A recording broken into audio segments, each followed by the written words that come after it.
Hey guys, welcome back to the channel. This is story about what if Naruto Cold-Hearted Killer Part 1. Before I start, please do support for more amazing content and comments for Part 2. Do consider to subscribe my channel and share my video to your friends and check out the description as well. Let's start the video. 8 a.m. Konoha. Shizen stood outside the office, knocking on the door. She better not be sleeping again, she muttered to herself. When she heard no response, she quietly opened the door and found Tsunade sleeping again. Shizen let out a sigh. Things haven't changed much around here. She walked over to her desk and found that the paperwork from yesterday was still not complete. She gently shook her mentor awake. Tsunade-sama, you can't sleep like this. What would people say if they saw you? Tsunade stirred and answered groggily. They can kiss my. Tsunade-sama. Shizen interrupted her, not wanting her to develop any more bad habits. It's time to wake up, Tsunade-sama. Tsunade got up and stretched. She yawned and saw the pile of paperwork increasing. Is it me or is the paperwork breeding like rabbits? Shizen giggled. No, that's just from this morning. Tsunade groaned. I have half a mind to use a katon jutsu to make me a small bonfire. She glared straight at the paperwork. If she knew it was going to be this much work, she would have retired ages ago. Shizen quietly excused herself and went back to work, leaving Tsunade to get ready for another hectic day. Tsunade yawned and leaned back into her chair. She noticed the daily newspaper lying around on her desk. She poured herself a cup of tea and started reading the newspaper. As she browsed through the newspaper, she saw something that made her drop the cup. The cup fell from her hand and hit the floor, shattering it into many broken pieces. Shizen heard something shatter and came rushing in. Are you alright, Tsunade-sama? Tsunade slowly shook her head. She immediately ransacked her drawers, throwing away scrolls and papers while searching for something. Shizen approached her desk to see what the big commotion was. She started reading the newspaper for something unusual but stopped reading when she saw Tsunade pull out a small piece of paper. The lottery? Did you lose again? Shizen shook her head in disappointment. You have to stop gambling, Tsunade-sama. A Hokage with a debt the size of a mountain isn't good for someone of your reputation. No, it's not that. Tsunade stared at the ticket. Shizen, I just won the grand prize. Shizen gasps. This was bad. Very bad. Are you sure you won? Tsunade nodded her head. Shizen quickly grabbed the ticket and matched the numbers. It was unbelievable, she had really won. The last time she won something, Orochimaru was in town and Naruto almost died. It wasn't a pleasant memory for the both of them. What does this mean, Tsunade-sama? Tsunade sat back down, thinking. I don't know, Shizen, but be on high alert. Something's bad is brewing. Shizen nodded and went back outside. Tsunade looked towards the window. Why do I keep picturing Naruto? She saw the clouds passing over the sun, covering it for a brief moment. I hope you're okay, Naruto. Sir, we have spotted the target. Do you want us to approach him? Fox carefully studied their target. Why would he stay in the open like that? The target was using himself as bait. He was luring them out into the open, waiting for them. Too bad that plan wouldn't work. Fox had all the time in the world. Tiger, stay down. It's too soon to attack. Affirmative, sir. Moving back into position now. Tiger moved back into the trees, waiting for further orders. He heard some noises moving behind him and turned around. Eagle? A lean figure stepped forward, away from the shadows of the trees. Why aren't we going in there and just kill him? The target's just standing there. Eagle pointed to the man standing in the open yard. Before Tiger could answer, a voice answered the question for him. Because the place is carefully monitored and there are 3 guards at each end of the house, making it a total of 12 fully armed bodyguards. If you want to be stupid and walk into your future gravesite, be my guest. It'll be less paperwork for me to do. My question now is, why are you still here and not at your post? Fox appeared behind his team. Tiger and Eagle turned around. Sir. They both saluted. Forgive Eagle, sir, she's new to the squad. Tiger pushed Eagle away, hoping the captain wouldn't take it as an insult. Fox merely glanced at her and shooed Shin away. Eagle watched the man she only knew as her captain disappear. Is he always like that? Tiger laughed. You'll get used to it. Eagle sighed. But he's so infuriating. I said get back to your post. I don't like repeating myself. Eagle turned around to see Fox standing in front of her. From her point of view, her captain looks kind of intimidating.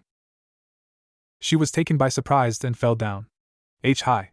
She struggled to get back up, and when she did, her captain disappeared in smoke. Kagebushin? Her eyes widened behind her mask. Yeah, Captains like that. Tiger shrugged and continued to monitor the estate. Eagle shushin back to her spot. He needs to lighten up. 30 minutes later. Eagle, Tiger. Get ready. We're going in. You two are going in the back way. I'm taking the direct approach. Fox spoke through the headset. He waited 5 seconds before giving the signal. Okay. Move in. Eagle and Tiger both took a deep breath before replying. Affirmative. The team consisting of 3 people, Fox, Eagle, and Tiger ran in to complete a rank S assassination ordered by their Kage. Screams and bloodshed erupted from the highly guarded mansion. The once guarded place owned by Chi Yen, a corrupted daimyo, was now empty. The life of a ninja is expected to be a short one. Ninjas are considered soldiers for their kages, willing to do and die for them without question. The best kind of soldiers are those that were willing to do whatever it takes to complete the mission, even if it means abandoning all your ideals just for this one moment. There are many paths in life, but yet, there is not a single path that a person can take which can be called the right path. The person known as Fox understood this. He understands the risks concerning the life of the ninja and knows that jobs like this one is strictly professional, not a child's game. Taicho. Are we done here? Tiger asked as he walked into the room. Eagle shortly entered after him. The first thing she saw was over 20 dead bodies, all mutilated in one way or another. Heads were missing as well as other body parts. She started feeling noxious and quickly removed her mask to vomit. Fox turned around and glared at her. Tiger waved his hands in front of Fox, trying to calm him down. Easy, Taicho, she's new. Remember that. Eagle looked up and saw Fox looking at her. If you're going to vomit every time you see something like this, then get the hell off my team. I have no need for weaklings. Tiger turned away. He felt sorry for Eagle. He heard the captain was one of the meanest people on the force. Eagle put back on her mask and stood up. Was it really necessary to kill everyone? She looked around the room. You didn't need to kill every one of them. Fox whipped out a scroll and sealed the head of Chien into it. In this job, there can be no survivors, better get used to it. We're leaving. Fox started walking away and Tiger followed. Eagle stared at her captain. There were obviously no wounds on that man, and yet, there were evidence of a battle that took place here. Broken swords, blood spilled all over, and the captain didn't even get blood on his outfit. She was caught up in her little analysis that she didn't notice that her captain was standing by the door. Are you coming, or are you going to keep vomiting? Do it on your own time and stop wasting mine. Eagle snapped back to reality and hurried to catch up with her team. It was almost midnight when the team arrived back in Konoha. Eagle was too tired to continue. She looked at her other 2 team members. They looked like they just came back from a walk. Sir, can we stop for a minute or something? She looked up, hoping he would be lenient for once. Fox turned back and saw her leaning over, using her knees as support. How the hell did you manage to pass the exams like that? Either the proctors must have pitied you or you bribed your way through. Eagle growled at him. She was too tired to put up with this shit any longer. She was about to lunge at him when Tiger held her back. Calm down, he's always like this. Just don't let him get to you. He whispered into her ear. Fox walked up to the front gate. Kotetsu Izumo. Are you guys there? Who goes there? A grouchy voice yelled back. It's ANBU Team Fox reporting back from a mission. Izumo immediately recognized the ANBU captain. He wasn't someone who you could just give a single glance to and forget. Fox was a person who could be labeled cold and dangerous, and was known throughout Konoha. The villagers and ninjas alike knew and respected him as the ANBU captain. His enemies known to fear him as the Silent Storm. You wouldn't know where he was until you were dead. Just thinking about the man sent shivers down his spine. Izumo walked out of the box and bowed to him. Go right ahead, sir. The Hokage is expecting you. Fox walked past the bowing Chunin without saying a word. Kotetsu sat there, just watching the scene play out. He shook his head. Only a handful of people knew who the captain was, and even less knew who was really under the mask. There has been rumors going on that Fox is on par with Itachi of Akatsuki, who is rumored to be on par with Jiraiya of the legendary Sanins. He always got a kick out of watching Fox do his job. He gives off the silent, creepy feeling, but yet, at the same time, it felt cool knowing that Konoha has someone this strong serving under their Hokage. Fox looked at his team. Tiger was right behind him while Eagle was slightly lagging behind. He shook his head. Both of you are dismissed. Get out of my sight. Tiger nodded and began to walk away, dragging Eagle with him. Fox shunned Shin out of sight, with one destination in mind. When Fox disappeared, Eagle gave him the finger. What the hell is with that guy? It's like he got a stick up his ass. Tiger busted out laughing. Captain's been like this since he enlisted 4 months ago. Eagle gritted her teeth. God damn it. I hate him more than I hate the demon. If I had my way, both of them would have been dead by now.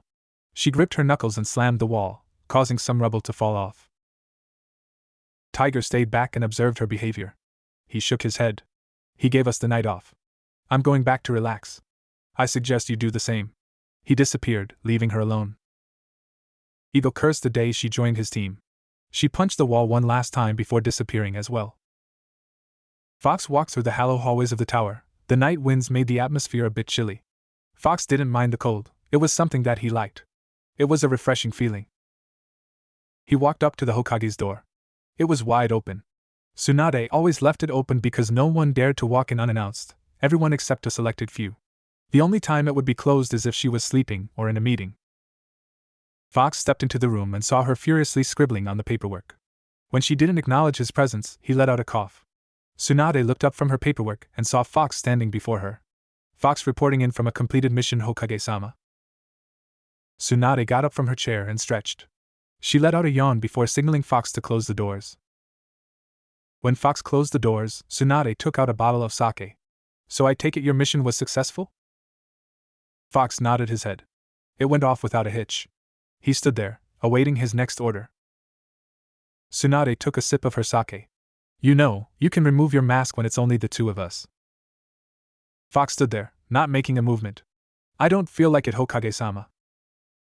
Tsunade gave him an angry look. Maybe you didn't hear me. I wasn't asking you if you felt like it. I'm ordering you to. Fox made no attempt to remove the mask. Tsunade sighed. Please take it off, Naruto. Fox sighed before giving in. He lifted his hands up to his mask and slowly removed it. He opened his eyes and looked straight at Tsunade. Hello, Tsunade-sama? Tsunade looked at the boy. The cheerful boy she once knew was gone.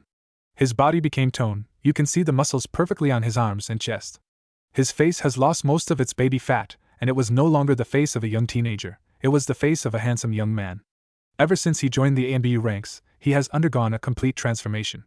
No one would mistake him for the same brat he was years ago. She looked down at her sake saucer and then at Naruto again. Ah, screw it. She threw the saucer into the wall and started drinking from the bottle. Naruto, have a seat. Naruto approached her desk and sat down in a chair. I will have the report to you within the hour.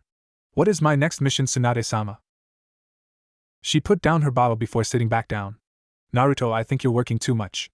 Slow down and enjoy life. Go out and get yourself another girl. Tsunade stopped herself in mid-sentence, realizing what she was about to say. Naruto sat there, showing no emotions whatsoever.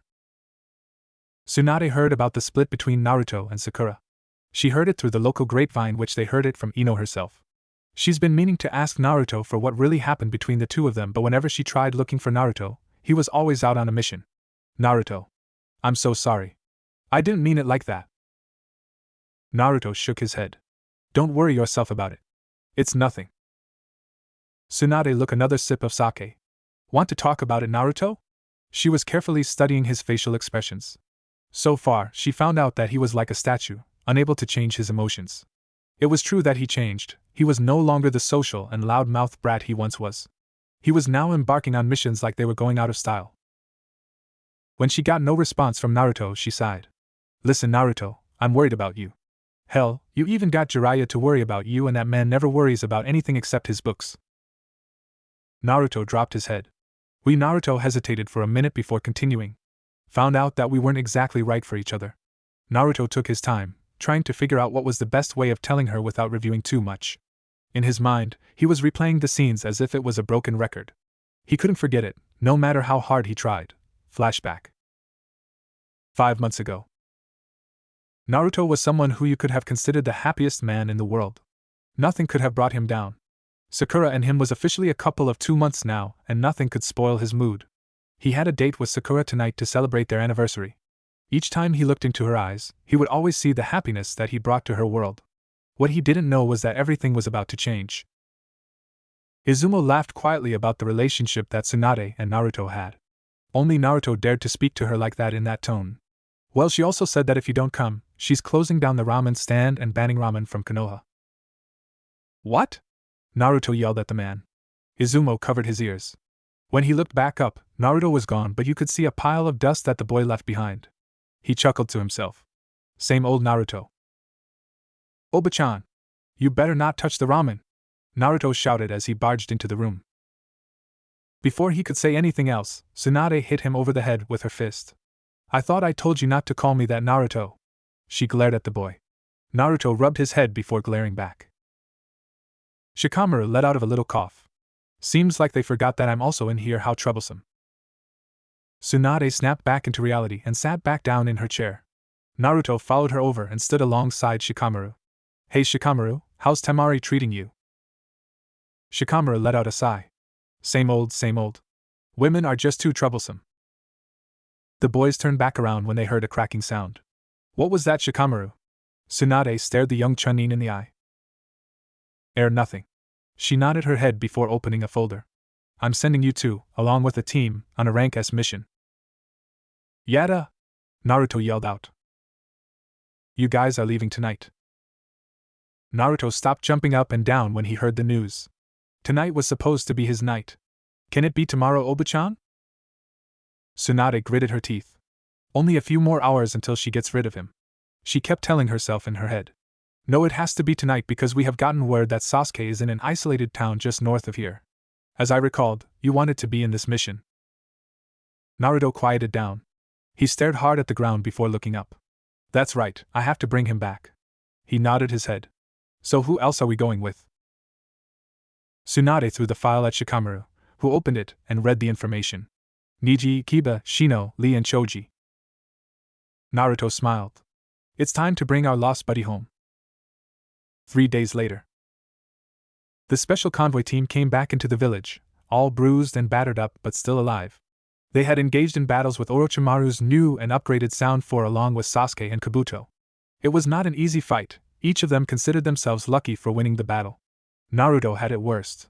The battle between him and Sasuke left him in a near-death state. Shikamaru witnessed the entire battle. Sasuke shoved a Chidori through his chest while Naruto barely recovered from that and knocked Sasuke out with the Udama Rasengan. Shikamaru then had the luxury of dragging them back with his Kagemain no Jutsu. Naruto woke up about halfway through the trip and carried Sasuke back on his own. When he arrived back into the village, every medic in the village rushed to meet the team. Sakura hurried through the crowd, pushing people out of the way. He had expected her to give him a hug when he returned, but she pushed him out of the way and went to work on Sasuke. Naruto figured Sasuke needed more medical attention than him, so he let it slide, but as time went on, when he went to see Sakura, she was always busy with Sasuke. It was a week later when he walked into the hospital room and overheard their conversation. So Sakura, would you like to have dinner with me tonight if you're not busy? Naruto laughed in his mind. She wouldn't do that. She knows that I was going to pick her up and take her out to dinner tonight. Of course, Sasuke-kun. He couldn't believe what was happening. He continued to listen to their conversation. Are you sure? I mean, Naruto's been here waiting for you a lot. Are you guys going out or something? It's not really like that. Naruto's heart shattered into a million pieces at that point. He began to walk away quickly, not caring where he went. He bumped into Shikamaru and mumbled an apology while running out. Later that night, Naruto stayed in his apartment, fiddling with the necklace he was supposed to give Sakura. He was not in the best of moods and he already cried himself out. There was nothing left to cry about. He heard a knock on the door, slowly got up and wondered who it was. When he opened the door, he saw Sakura standing there nervously. Hi Naruto, can we talk? He nodded his head and walked outside with her. So talk, Naruto said without looking at her. Sakura took a deep breath and hoped for the best. Naruto, I think we should break up. I need some time to myself to concentrate on my work. Naruto laughed to himself. You mean to study Sasuke? He stood up and closed his eyes. Okay. If that's what you want. Naruto stared at her for a second, looking into her eyes to see if she was under a spell or something. When he found nothing, he sighed. Sakura took one last look at him before leaving. I'm sorry, Naruto. Naruto watched her as she walked away. Naruto walked back into his apartment and drowned himself in sorrow. It was the next day when he saw Sakura and Sasuke in their regular training field, holding hands and lying next to each other. Naruto gritted his fist and left the area as quickly as he can.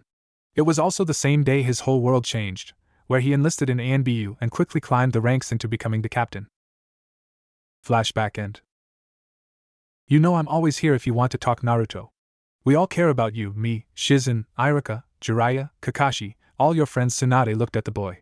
She couldn't help but feel sorry for him. The boy has been through a lot and there will still be more troubles to come. She rarely saw the boy anymore, he was always busy with this and that, never showing up for any social events. She decided that it was time for action. Maybe she can bring the old Naruto back. Naruto, as for your next mission, it's ranked SS. If you accept, I'll go into details with you right now. Naruto's ears perked up when he heard that it was ranked SS. I accept the mission. Tsunade grinned. Your mission is to act as a regular civilian for the next 3 months. Consider yourself on a vacation, Naruto. Naruto frowned. Is this some kind of a joke, Tsunade-sama? I'm not laughing here. Tsunade glared at the boy for his rude outburst. Naruto caught on and calmed himself down. I do not see the logic behind your thinking, Tsunade-sama. Tsunade smiled at the boy. It's called relaxation. Trust me, you'll like it. Now get out of my office and start your rank SS mission. She started giggling as Naruto frowned, wondering what to do. He decided that he would think about it over some bowls of ramen. Naruto bowed his head and walked towards the door. Good night, Obachan. Tsunade's head quickly picked up to look at the boy to see if she really heard those words, but when she looked towards the door, it was already closed. He's back, sir. Should we begin now? A ninja kneeled in the middle of a dark room. A mysterious figure appeared before the kneeling ninja and nodded his head. Begin the operation immediately. Make sure to do this right or everything we planned up to this point will be for nothing. Right away, sir. The ninja disappeared into the shadows and the mysterious figure started laughing. It's only a matter of time now. The old man, 3 bowls of miso, please. Naruto shouted out his order before sitting down at the counter. Tucci walked out from the back. Oh, it's you, Naruto. 3 bowls coming right up. Tucci went back into the back and prepared the noodles. A few minutes later, he came right back out with the 3 bowls of miso ramen. Naruto looked hungrily at the ramen. Tucci chuckled as he watched his best customer rapidly eat it. Slow down, Naruto, or you'll end up choking. Naruto finished his first bowl and slowed down. We've FS a fume? Tucci stared at him. It's rude to speak with your mouth full, boy. Didn't I teach you any manners? Naruto quickly swallowed the noodles before asking his question again. I'm sorry. Where is Ayam-chan?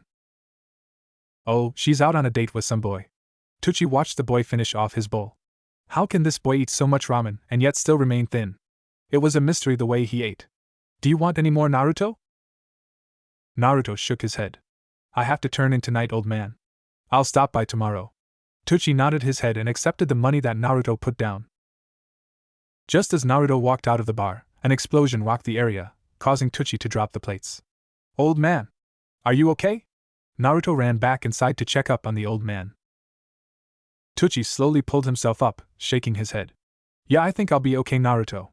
Naruto gave the old man a quick look over before nodding goodbye. When Naruto stepped back outside, he was stopped by 4 ANBU personnel, each standing there with their arms crossed.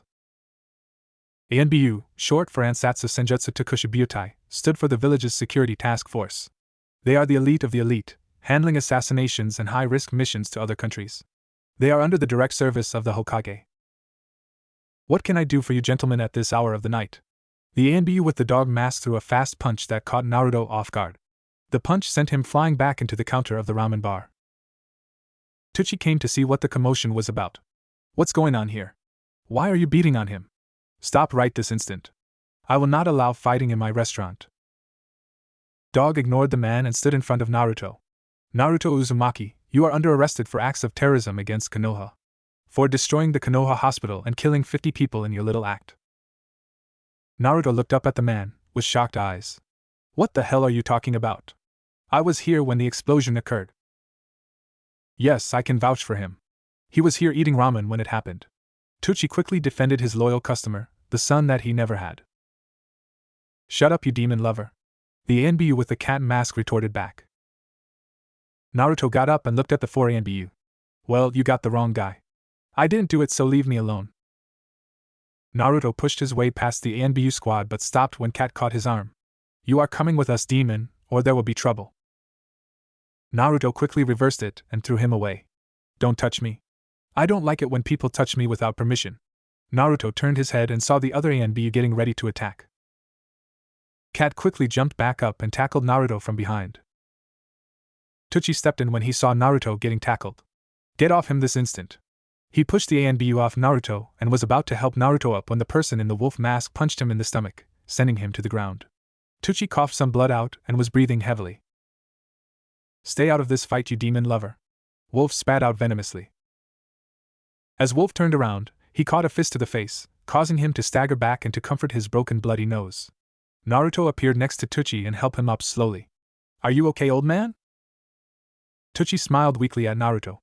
I'll be fine. Naruto nodded his head before turning his attention to the other ANBU. Cat was checking up on Wolf's condition while the others stood in front of them. Your captain would have been ashamed of you guys for hitting on defenseless civilians, Naruto stated as he stood in front of Tucci. Dog laughed. The captain would have loved to beat your ass down, demon. Be glad he isn't here to soil his hands on some demon filth. Naruto moved the ramen chef over to the chair before turning his head. You can accuse me of all the bullshit crimes you want, but when you guys involve innocent people in the fight, you guys just cross the line. Naruto disappeared out of sight. The team of A and B looked all around. Cat looked around, preparing to take out the demon with one blow. He heard a whisper in his ear. How the hell did you make it into ANBU? He turned around quickly to find no one there but felt someone pulling him down. He out a scream as he tried to pull himself back up. Dog saw his teammate get dragged underground. Cat. The other members ran over to the spot where their teammate vanished. Damn you, demon! Come out and fight us! Wolf screamed into the air. Are you sure you guys are part of ANBU? Genins, give me a better challenge. Naruto walked out from the shadows. Don't look down on us, demon. Naruto's eyes quickly turned around to see Crow behind him. Naruto didn't know who Crow was, but he knew he was good enough if he was able to sneak up behind him. Crow quickly brought the ninjakin down on Naruto. Naruto barely jumped away in him. He looked down to see several cuts on his orange shirt. You son of a, that was my favorite shirt. Naruto went through some hand seals and took a deep breath. Katon Karyo Enden. A huge fire dragon appeared from Naruto's mouth and charged straight for the defenseless ANBU. Crow's eyes widened as he saw the size of that dragon. Oh shit. I'm screwed. Wolf quickly went through some hand seals to save his captain. Suiton, Suryudan no Jutsu. Naruto turned around in time to see a water dragon coming towards him. He jumped away and saw the water dragon charging straight for his fire dragon. Both of these mighty dragons destroyed each other and produced steam that covered the area. Crow quickly formed some hand seals and took a deep breath. Futon de Tapa. He let out a breath of wind that cleared the area of steam. The team of ANBU saw Naruto just lying there on the ground, not moving. Did we get him? Dog turned his head to ask his team for their opinions, but when they all shrugged, they moved in as a team. They slowly approached the body, not sure of what to make of the scene. When they got near Naruto, the body disappeared in a puff of smoke. Blundering idiots. Your captain would have been crying if he saw this battle. They quickly turned around to see Naruto finishing up the last hand seal. Doton, Yomi Numa. The ground quickly turned into a swamp, preventing anyone from escaping. You guys aren't worthy enough to be in ANBU. Tell Cat I said hi when you guys see him. Naruto walked away as the rest of ANBU sank into the ground. Naruto quickly leaped away before the entire ANBU division came after him.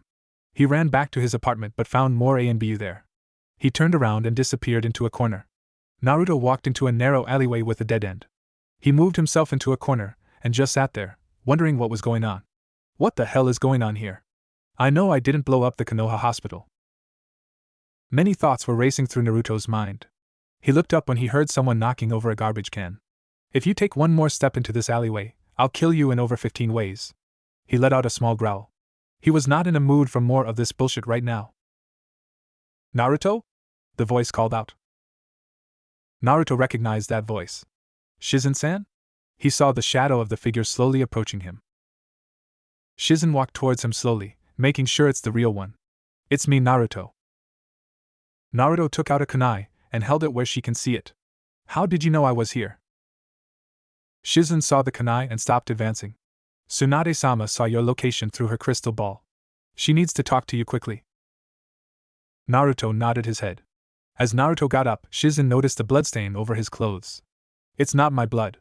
Naruto quickly answered before Shizen started asking too many questions. The two quickly shushin towards the Hokage Tower. Naruto entered through the window while Shizen entered through the door. Tsunade heard the door open and wondered who it was. Naruto? Right behind you. She quickly turned around to see the boy leaning by the corner. She then turned right back around to see who it was by the door. She let out a sigh of relief when it was only Shizen. Thanks, Shizen. Shizen quickly closed the door and entered the room as well.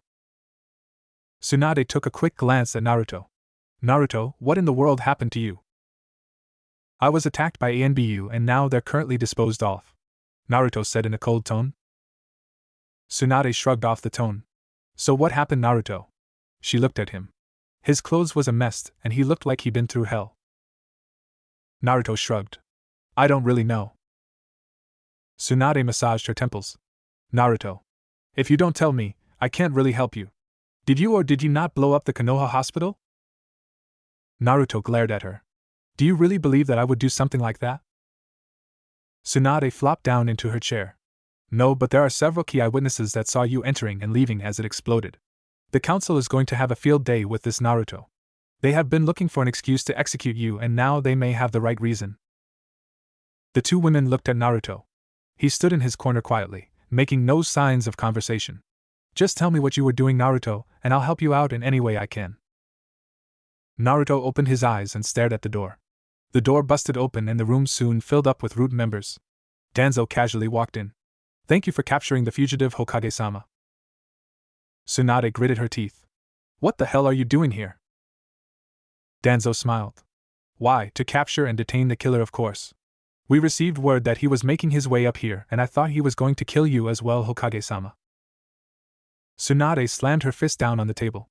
This is my room and you're intruding. Leave now or I'll throw you and your root unit out. Danzo continued to stand there. Tell me you're not housing a wanted fugitive, are you now, Hokage-sama? The council won't like this when they hear that their Hokage is siding with the demon. How dare you! Tsunade yelled out. She glared at the man. She knew he had a point. She was already in trouble for having Naruto here, and she was risking everything if she let him get away. Tsunade sighed. Fine, take him away, Danzo, and I want a meeting with the council now. Shizen's eyes widened in surprise. What? Tsunade-sama, you can't be serious. Danzo smiled. As you wish, Hokage-sama. Naruto stared at the root unit. He doesn't know much about them, and he could sense that they were all trained to kill on command. He could escape now, but that would cause the entire village to be after him. Take him to the Rank SS Prisoner Center. His eyes widened when he heard Tsunade spoke of that. The Rank SS Center was one of the most unique and dangerous holding center there is in Konoha. What? Naruto yelled out. He began to struggle, which caused the root unit to hold him back. Take him away.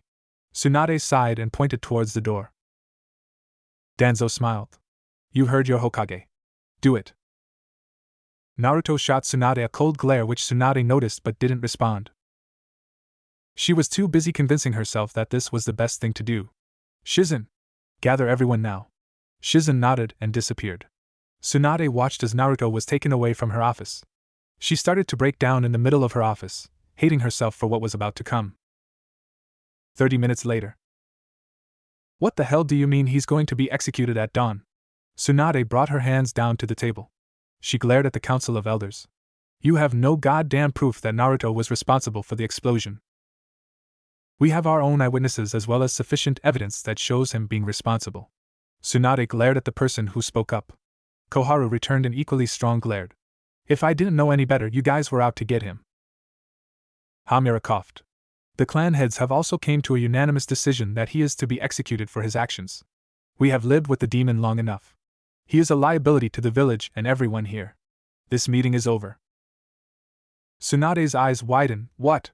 I'm the Hokage here. I didn't say this meeting was over. Koharu stopped and turned her head. You're just a political figurehead. You don't have enough power to overturn the council's decision.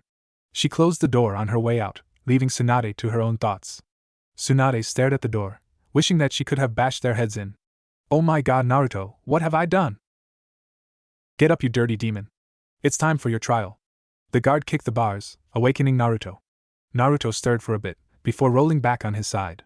Demon spawn, don't make me come in here. The guard took out a metal rod and started smacking the bars, disrupting Naruto's slumber. He didn't get any sleep the night before, the guard took pleasure in making his stay miserable, and he didn't get any food. He was pissed off at his location, he didn't have a bed and had to make do with the cold, dirty floor, a demon hater guard, and all the demon haters in the village. Go stuff your face, you insolent fly. The guard's face turned red before picking a rock off the floor and throwing it at Naruto. Naruto felt something hitting him in the head. He stood up and glared at the guard. He ran and kicked the bars, scaring the guard. The guard saw Naruto approaching and tripped. Naruto started laughing. Did I scare the big scary guard? The guard got up slowly. Laugh now, demon. I'll have the last laugh when I see your bloody body hanged. He signaled the other guards to come and get Naruto. Naruto sighed. He believed that Tsunade will get him out of this mess somehow. 1 hour later. Naruto was blindfolded and led around. He was all tensed up. Being blinded and being led around by people who wanted nothing better than to just kill you would make anyone tense up. He felt himself walking up the stairs and onto a platform. He heard the whispers and hissing coming from voices which he could assume were the villagers. His blindfold then came off and he took a look around. He was surprised to see that he was on a stage set in downtown Konoha. It looked like the entire village was there for his trial. Naruto walked up to a panel of judges, consisting of Hayashi Hyuga, Hamura, Koharu, Danzo and Tsunade. They looked at him with a cold glare, with the exception of Tsunade, who didn't look him in the eye. Koharu cleared her throat, signaling for silence. Naruto Uzumaki, you are here today because of your crimes against Konoha. You have ridiculed the village with your pranks since your genin days and now you have taken it to the next level. You have blown up the Konoha hospital, killing the patients inside. Have you no shame? The crowd started booing him and throwing fruits and tomatoes at him. Koharu again signaled the crowd to quiet down but was pleased with the crowd's reaction. I didn't blow it up, Naruto yelled back. I wasn't even near that goddamn hospital. Hayashi stood up. Enough, let us continue with the trial. Naruto Uzumaki, you are accused of the destruction of Konoha Hospital and the deaths of patients. How do you plead? Naruto gritted his teeth. This was ridiculous.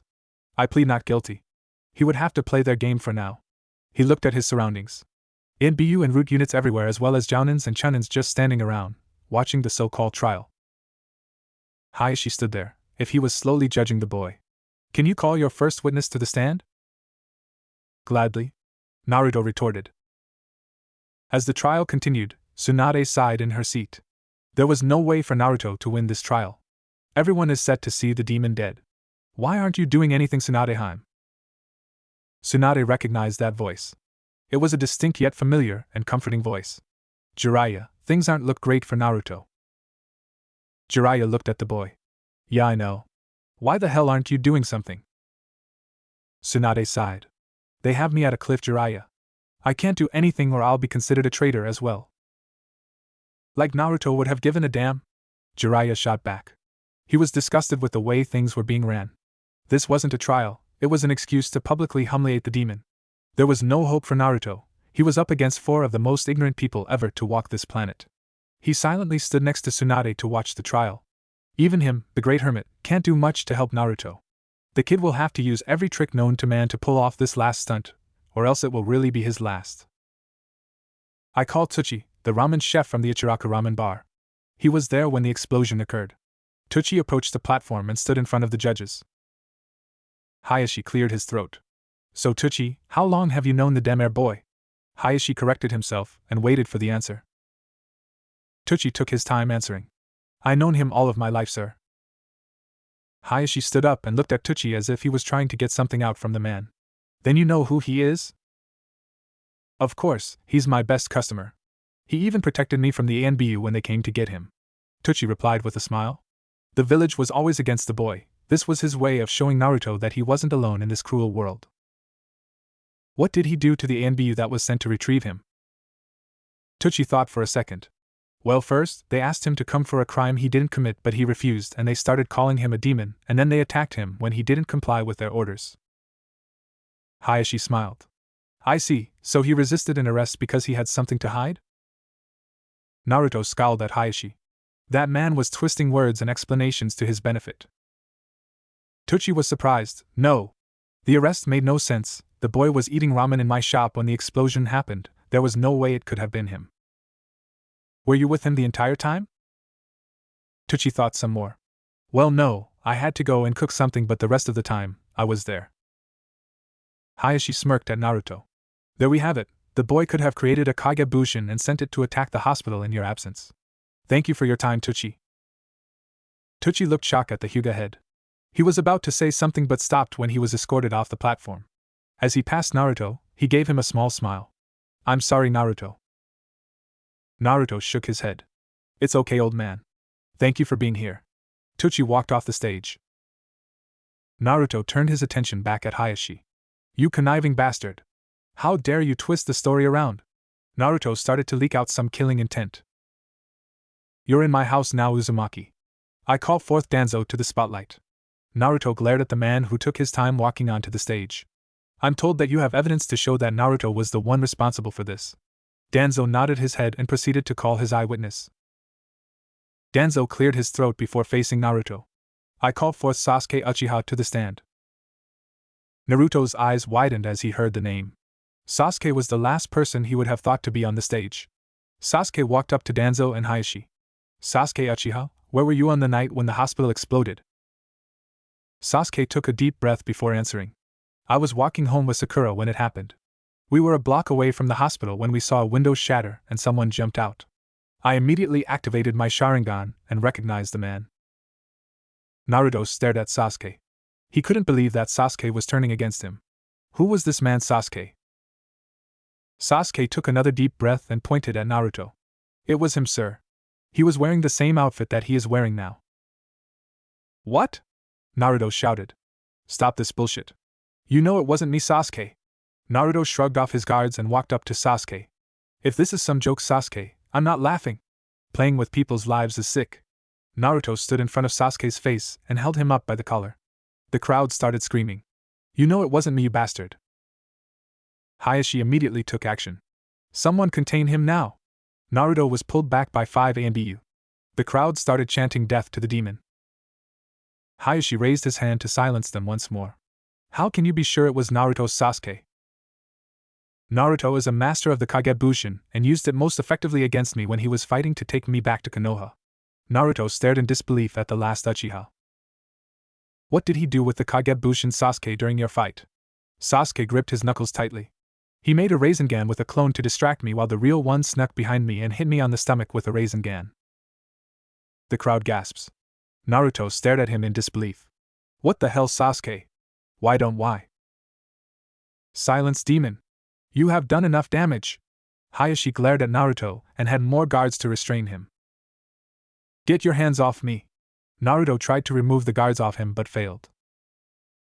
Hayashi turned his attention to several ANBU standing next to Naruto. Get your captain here now. We might need him for security purposes. I'm afraid we don't need to. Danzo interrupted Hayashi. Tsunade gasped at Danzo. He knows, that bastard knows. Danzo smiled innocently towards Tsunade before smirking at Naruto.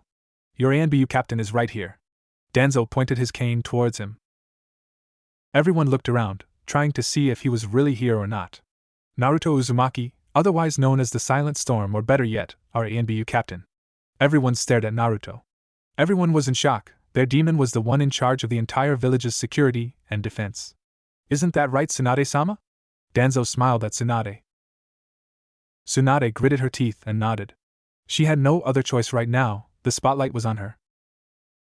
That demon is our captain? A fellow ANBU shouted from the crowd. Danzo nodded.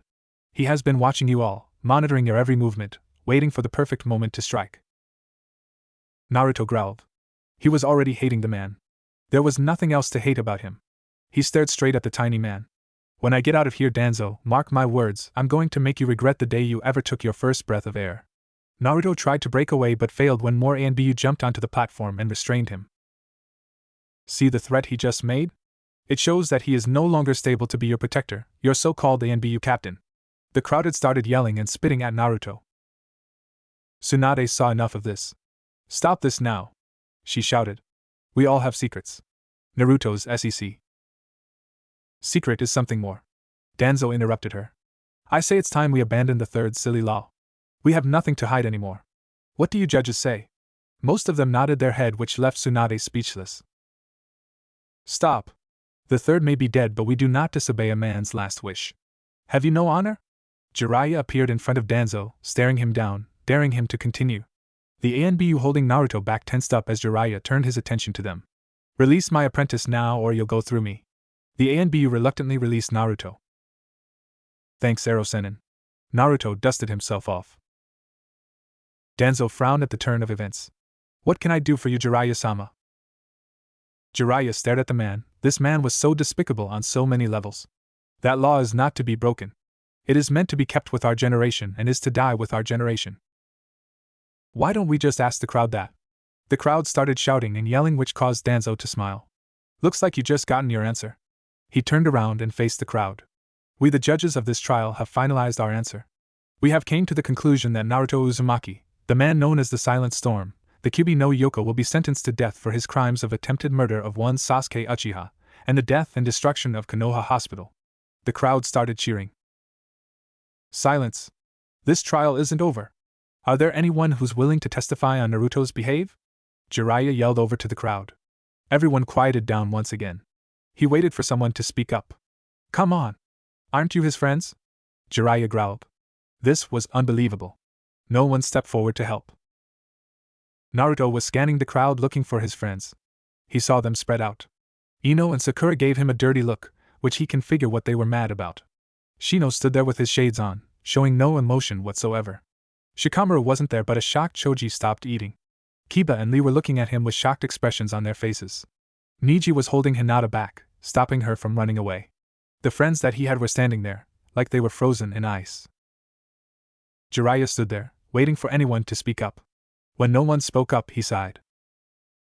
He turned around and walked past Naruto, who was still in shock. What are you guys doing? Aren't you guys my friends? Naruto yelled out. He looked each one of them in the eye. You lied to us, Naruto. You lied to us about being the ANBU captain and being the Kyuubi no Yoko. Kiba yelled back. You're nothing but a liar, Naruto.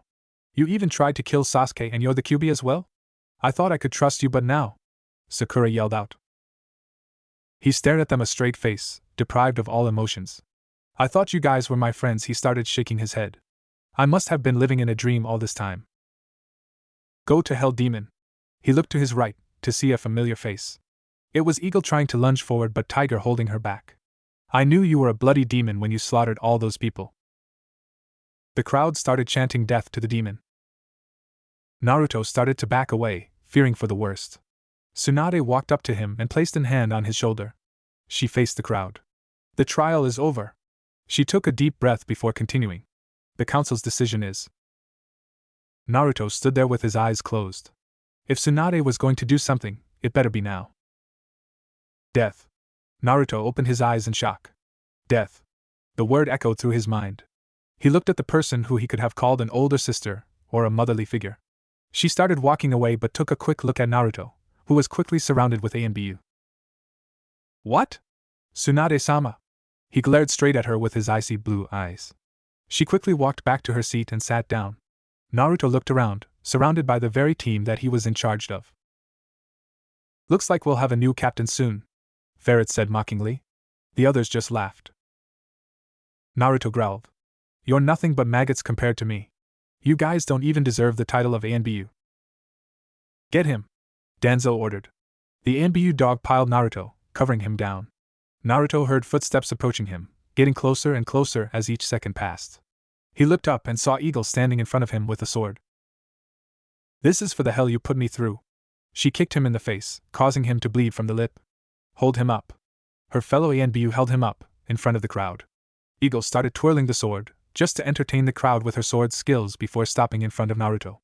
Anything you want to say, demon? Naruto smiled sadly. Friends are a figment of imagination. I should have known better than to live in an imaginary world. He shook his head in disappointment. He looked at Eagle. And you, Eagle, are still a weak piece of shit that shouldn't have passed the exam. Eagle gritted her teeth and struck him with the sword, impaling him through the stomach. She yanked the sword out and watched blood spray all over the place. Naruto ignored the pain and started laughing. I swear to God that even if I have to go through hell and back, I will come back and kill you all. He glared straight at the crowd before turning his head to the judges. They all shuddered. Those were the coldest blue eyes they ever seen. Die, demon! As Eagle brought the sword down to strike his head, Naruto unleashed everything. He released the power that he was holding back, the power of Kyuubi in himself, the power of one. Red chakra bombarded the area, blowing everyone away. His wounds started healing at a rapid rate. He walked up to the judges. You wanted to see a real demon? Well, you got one right in front of you. Naruto released even more chakra, blowing the desk away. It was an understatement to say that they were scared shitless, but they turned pale, even in Hayashi's case. Several ANBU tackled Naruto away from the elders, trying to protect them. Naruto laughed as he saw the pitiful attempt. Die. With a quick swipe of his chakra, the ANBU was shredded into pieces. Koharu turned around to see Jiraiya just standing there. Jiraiya-sama, oh thank God you're still here. She immediately bowed to him. You have to stop him, Jiraiya-sama. Jiraiya laughed. You expect me to help you after the way you treated him? Die by your own mistakes, you old farts. You will not be dragging me down with your pitiful choices. She was shocked as she watched him walk past Naruto without doing anything. Naruto turned his attention to the judges, approaching them slowly, the chakra blowing everything away. Before he took another step, he was hit with a Gutsuga. Naruto gritted his teeth, ignoring the pain. Kiba. As Naruto staggered back, he heard a familiar voice. You are within the range of my divination. Naruto turned around, only to find Niji in his stance. Hakayaka Nijuhachi Sho. As Niji attempted to strike, Naruto smirked. He caught Niji's wrist and kneed him in the stomach. Is this demon enough for you? He flipped Niji over and threw him towards Hayashi. Naruto flipped through some hand seals with ease and whispered. Futon, Daitapa winds of great magnitude blew everything and everyone away. Naruto walked past Tsunade and looked at her for a split second before running away. Hayashi staggered back up to his feet. He watched as Naruto leaped away. Everyone after the demon. All able bodies began to pursue him. Tsunade stood there, recalling the events that just took place. A pair of crimson eyes watched from afar. He shook his head. Konoha's own ignorance will be their own downfall. He continued to hide in the shadows, waiting for the moment where he shall make his grand entrance. Naruto kept running, trying to create as much distance as he can between his pursuers and himself. He felt his heart beating faster and faster. He couldn't believe what just happened. He wasn't stopping for anything, not anymore. There was nothing left for him here. The only thing he had left in this village was his execution date, and he was sure as hell that it was one date he will not be keeping. Naruto looked over his shoulders while he was running away. He could make out maybe 5 or 6 ninjas currently hot on his trail. He frowned. He had done those fools a favor by running away and not killing their remaining ninjas, but yet they still send them to chase after him? The council must be stupid for sending these young ninjas to their deaths. His battle did not concern these ninjas. It was with the people who sentenced him to death that he had an issue with. Them and only them. Naruto increased his chakra output, causing him to gain a burst of speed, leaving his pursuers in his dust. Naruto leaped from a tree branch, easily clearing 3 buildings and landing on a wide-open rooftop before disappearing. As the ninjas reached the point where Naruto disappeared, they looked around, trying to figure out what just happened. Kiba-san, where did he go? Kiba stuck his nose up into the air and sniffed, trying to find the right scent. He let out a low growl. He wasn't known as Konoha's best tracker for nothing. He once caught the scent of a missing ninja that was 100 feet away. If he could do that, why couldn't he smell Naruto's scent? It should be easy for someone like him. Split up, he's covering his scent somehow. Kiba barked out several orders, sending the men to search the 4 corners of the village. Kiba smirked. Let's see if you can hide now, you coward. He stood on the rooftop, surveying the surrounding area for any changes. A gust of wind blew towards Kiba, causing him to shiver against the cold breeze. Why do you resent me, Kiba? A hollow voice whispered into the wind, causing Kiba to turn around. To his surprise, he found no one there. His eyes told him no one was there, but his instinct was screaming danger. He turned back around and met face to face with an old friend. What did I ever do to you? Kiba stepped back, surprised by the sudden appearance of the ex-captain. Now Naruto. This was the man who was known as the ANBU captain, the man who the other villages marked as the Silent Storm. Did I ever hurt you? Naruto stepped forward, trying to find some answers. Stay back, demon. Kiba quickly regained his focus and threw a kunai towards Naruto. Naruto stood there, motionless as the kunai came towards his face. With a quick swipe, the kunai was split into 2. Kiba's eyes widened. The kunai was forged from the hardest metal. There was no way chakra could have done that. He noticed that Naruto's right hand was folded up, like it was gripping something. Consider this a warning.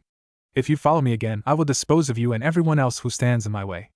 Naruto stared at Kiba with his cold, empty eyes. There was nothing left. Naruto could see the anger and fear in Kiba's eyes. Everyone has turned against him. The entire village was against him. Was there truly no one left in this village that believed him? Naruto felt his heart breaking as these thoughts occupied his head. Kiba! Naruto heard someone shouting Kiba's name, and jumped away in time to avoid an incoming kick. Lee Niji Naruto said their names slowly as he landed away from the trio. It would seem like reinforcement has arrived. Naruto felt his lips changing into a slight frown. Their timing couldn't be any worse. Turn yourself in, Uzumaki. Niji stepped forward, determined to bring Naruto back to justice. Naruto's eyebrows rose. Do you believe their lies? Do you? Demons have no right to speak about lies. Niji barked out. Naruto found that comment amusing. His scenes went crazy when he saw Lee disappear in front of him. He saw a kick coming from his left side. Naruto raised his arm to guard. Lee threw a hard left kick but was surprised to see Naruto already in position to counter. Naruto caught hold of Lee's kick and threw him to the ground. He quickly put his right hand over his throat. Move one step and you will be visiting Lee annually at a graveyard. Kiba was about to step forward when Niji stopped him. Don't. He's holding a blade somewhat near Lee's throat. Naruto saw Niji with his Byakugan activated. This was an interesting turn of events. Niji was able to distinguish his weapon now. Naruto moved his hand slightly, causing Lee to wince at the pain caused by the invisible blade. Smart move, Niji. Naruto looked straight into the Hyuga's eyes. I will say this once more. If you come after me, Konoha will have 3 more deaths to mourn for. Naruto made his point clearly by causing some blood to leak out from Lee's throat. You won't get away with this, Uzumaki. You have nowhere to run. The Hyuga prodigy pointed out. They had the upper hand here. Naruto laughed. It wasn't a warm laugh. It was a cold, empty laugh. The laugh of someone who didn't care anymore. Listen to yourself. Do you think you won because I'm trapped here? I'm not known as the Silent Storm for nothing, Niji. Niji glanced at him. Just a few more seconds. He had to keep Naruto's attention focused on him, while he brought Lee some more time. Luckily for them, Naruto didn't notice Lee's hand movements, which was slowly reaching for the kunai pouch. In a few moments they would be able to apprehend the demon. Make this easy on yourself, Uzumaki. Maybe the council will spare your life. Naruto shook his head. The council members are fools. The people in the entire village are fools. I was an even bigger fool for trusting you guys. Friends, what a useless word. Niji saw the moment of opportunity. Naruto was preoccupied with his speech to be paying attention to his hostage. Big mistake. Now Lee. Lee quickly knocked away Naruto's right hand and with lightning-fast motion, he quickly rammed the kunai into Naruto's chest, just barely missing the heart. Lee pushed the kunai in, making sure it was going in. Naruto staggered back, taken by surprise from Lee's actions. Lee stood up, wiping the blood off from his throat. You lose, Naruto, I'm sorry, but this is for the greater good of the village. He stood there alongside Kiba and Niji, who just looked on. Naruto clutched his wounds, with a shocked expression on his face. Niji stepped forward. It didn't have to be this way, Uzumaki. Naruto staggered forward, swaying from side to side. He finally collapsed to the floor, just in front of Niji's feet. The group slowly approached the body, making sure it wasn't a trap. As soon as Niji's hand approached the body, a hand suddenly jerked up and grabbed his wrist. Niji was taken by surprise. He tried to shake it loose but found the grip unbreakable. What the hell? Niji performed a simple karate chop on Naruto's hand, but the man did not let go. What's the matter? Stuck? The head turned, revealing a smirking Naruto. Everyone's eyes widened, shocked to see the man still able to move. By the way, Naruto says boom. Niji's eyes widened as he saw the Naruto in front of him building up chakra. Run! He shouted out an evacuation order to his teammates, but it was already too late. The Naruto that was holding on to Niji's wrist exploded, causing a major explosion that rocked the area, causing damage all over the village. In a different part of the village, Naruto received the updated information from his clone. It seemed like they played right into his hands, those fools. If they only had taken his warning, maybe they would have lived. Naruto looked behind him. This was the last place they would expect him to be. Naruto took a step into a grassy area, a place where legends were built on. Legends that shape their daily lives, events that defy explanation. Individuals here whose lives soar up to the heavens or fall to the earth. This is the place where legends are born. He stepped up to a familiar stone, a place where he spent the last 5 months visiting when his nightmares became unbearable, his one place where his soul was finally at peace. He touched the stone and sighed. Hello, Irika-sensei. Sakura and her medic team immediately rushed to the area where the large explosion just occurred. When she got there, the sight before her shattered her imagination. This was something that defied all reasoning. Whatever happened here was unbelievable. Instead of the usual block of apartment buildings and stores, it was now a big crater, filled with nothing but rocks and overturned dirt. Ino raised her hand to cover her mouth, unable to believe the events that happened here. Oh my god, Sakura, her best friend called out, snapping Sakura back to reality. Sakura quickly got her act together. Every minute meant losing lives. Everyone quickly search the area and find me some survivors. Now! The entire medic team spread out, searching for whatever survivors that may still be here. Ino walked up to Sakura, still shocked from the events. Dear Lord Sakura, what do you think happened here? Sakura shook her head, praying that there were still some survivors alive under the mess. I only have a couple of guesses. It's been a while, Iruka-sensei, Naruto's voice showing some emotion. I'm sorry that I haven't visited in a while. He touched the spot where Iruka's name was engraved onto. Things have been a bit hectic around here. Naruto chuckled to himself. Things weren't even hectic. Hectic was just a nice way of putting it. Things were thrown upside down and then rearranged beyond recognition. It was just a disaster. Maybe if you were here, things could have been different. Just maybe if I were a little stronger, you would have been alive. Maybe if Naruto's voice started to crack, tears starting to form in his eyes. Maybe if it was me, then this village would have been better off. He fell down to his knees, letting his tears hit the soft earth, the place where he considered his home for the last 20 years. His mind drifted back to the man who he considered family, his older brother. He remembered the day like it was yesterday, the day when his older brother died. Only a few people have tried to talk to him about it, but it didn't work. Naruto was always busy, occupying himself with work so his mind wouldn't think back the event. It was hard, but he always managed to get through life. This was the way he lived it, the only path that was open to him. A breeze of wind blew through the area, carrying some leaves along with it. A faint sound emerged from the winds, almost like it was trying to say something. Naruto picked his head up, responding to that voice. The voice sounded so familiar yet so far away. It was the voice of someone that he hadn't heard in a long time. Aniki? His eyes looked up, trying to find the person he missed most. He lowered his head in disappointment when he saw no one. I'm sorry I couldn't be the person you wanted me to be. I'm sorry for everything. Naruto continued to cry, oblivious to the person walking up behind him. Naruto suddenly jumped up, surprising the person behind him. Naruto found his hands at the man's throat, inches away from crushing the man's windpipes. He was shocked that someone had disturbed him while he was in his special place. The one place where he considered himself safe. His face turned from shock to surprise. Kakashi-sensei? Naruto finally realized who the man was. The white-haired man that stood before Naruto, the great copy ninja Sharingan Kakashi. Kakashi did the only thing that he could for Naruto. The man hugged him. For the first time since Iruka's death, Naruto never had another hug from someone who has felt the same pain as him.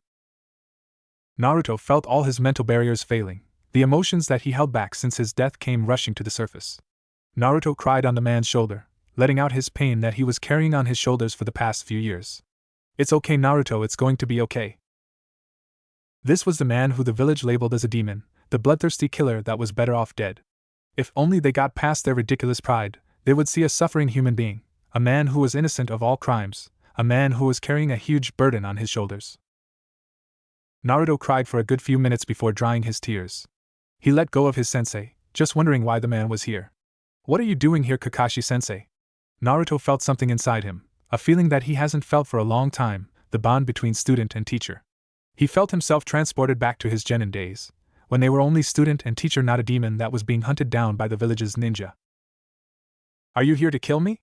Naruto stood there, waiting for the man's answer. No, this place does not need any more bloodshed. This is a place for the fallen, not a place for blood. Besides, I always come here to speak to Obito as well. Naruto lowered his head, feeling at ease for the moment. The two stood there for a moment, enjoying the silence. Kakashi caught scent of something in the air. It was the scent of metal. Naruto, you should get out of here. Ninjas are coming. Naruto nodded his head. He looked at the hero's memorial stone one last time. This is goodbye forever, Iruka-naiken. Naruto turned around, disappearing into the wind. Kakashi smiled under his mask. If the events turned out differently, that boy would have become the best Hokage this village ever had. Kakashi-san! A loud voice knocked Kakashi out of his own thoughts. Kakashi turned around, wondering who else could be here. When he turned around, he saw a group of chunins with their kunais out. Did the demon come over here? Kakashi sighed before walking over to them. So they sent chunins as well? The leader of the pack, a big chunin, nodded. The chunins quickly scanned the area for any signs of Naruto. They have also sent out several ANB units as well. All able ninjas are to regroup and gather by the front gate. So did the demon come this way? Kakashi tilted his head, his eyes showing some amusement. With a quick left hand, the big Chunin went down. Aware of what just happened, the remaining Chunins backed away. What are you doing, Kakashi-san? Kakashi blurred out of sight, and proceed to knock out the rest of the team. I can't allow you guys to do this. I'm sorry. The medic team had been digging for the past 10 minutes, trying to uncover something. So far, it was just rubble after rubble. Sakura-san. I found something. Sakura quickly moved towards the man, hoping that he had found something useful. As a field medic, you have to be prepared for everything that was to come, but this was one thing that Sakura wasn't prepared for. When she got there, her eyes widened, her hands quickly covering her mouth, unable to speak. Ino saw Sakura's shocked look. She walked over there to see what happened. Saka Ino went into shock as well, unable to believe that this was happening. The medic team uncovered the body of a well-known ninja, a very familiar one. Kiba! Ino and Sakura both shouted. Kiba was no longer the man he once was. He had burns all over his body, and his body was badly bruised. If it wasn't for his armor, he would have probably been in worse condition. Sakura quickly searched for a pulse. Come on, Kiba, don't die on me here. She found a pulse, but it was low, very low. Her face paled. Kiba might not make it. Everyone over here. Emergency protocol now. All available medics began to perform the Shosen no Jutsu.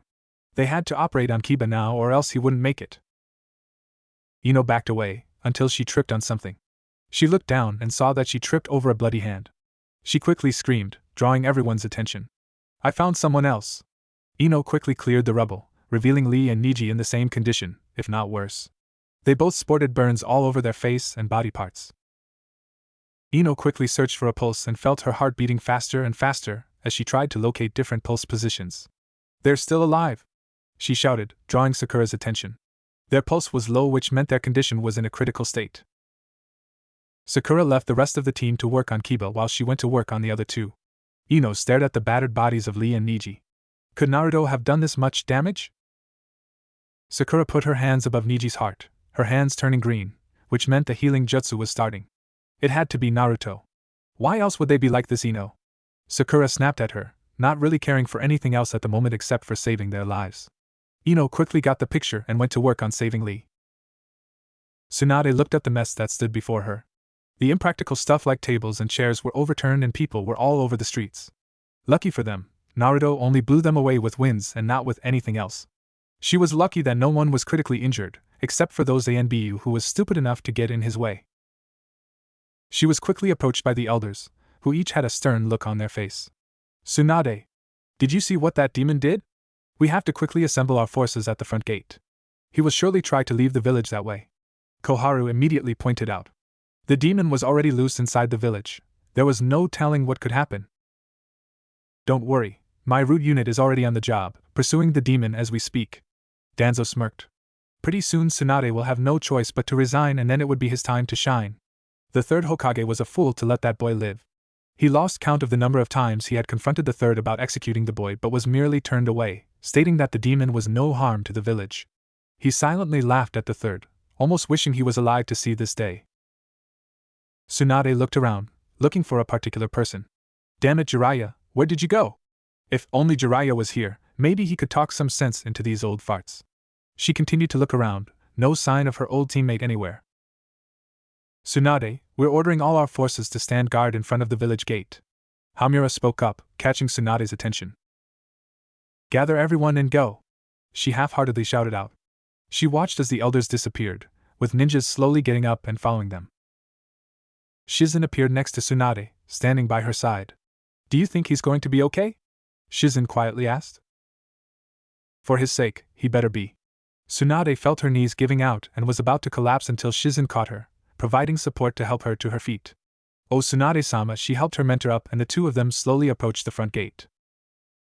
The village of Konoha, one of the greatest hidden villages to ever exist, was in turmoil.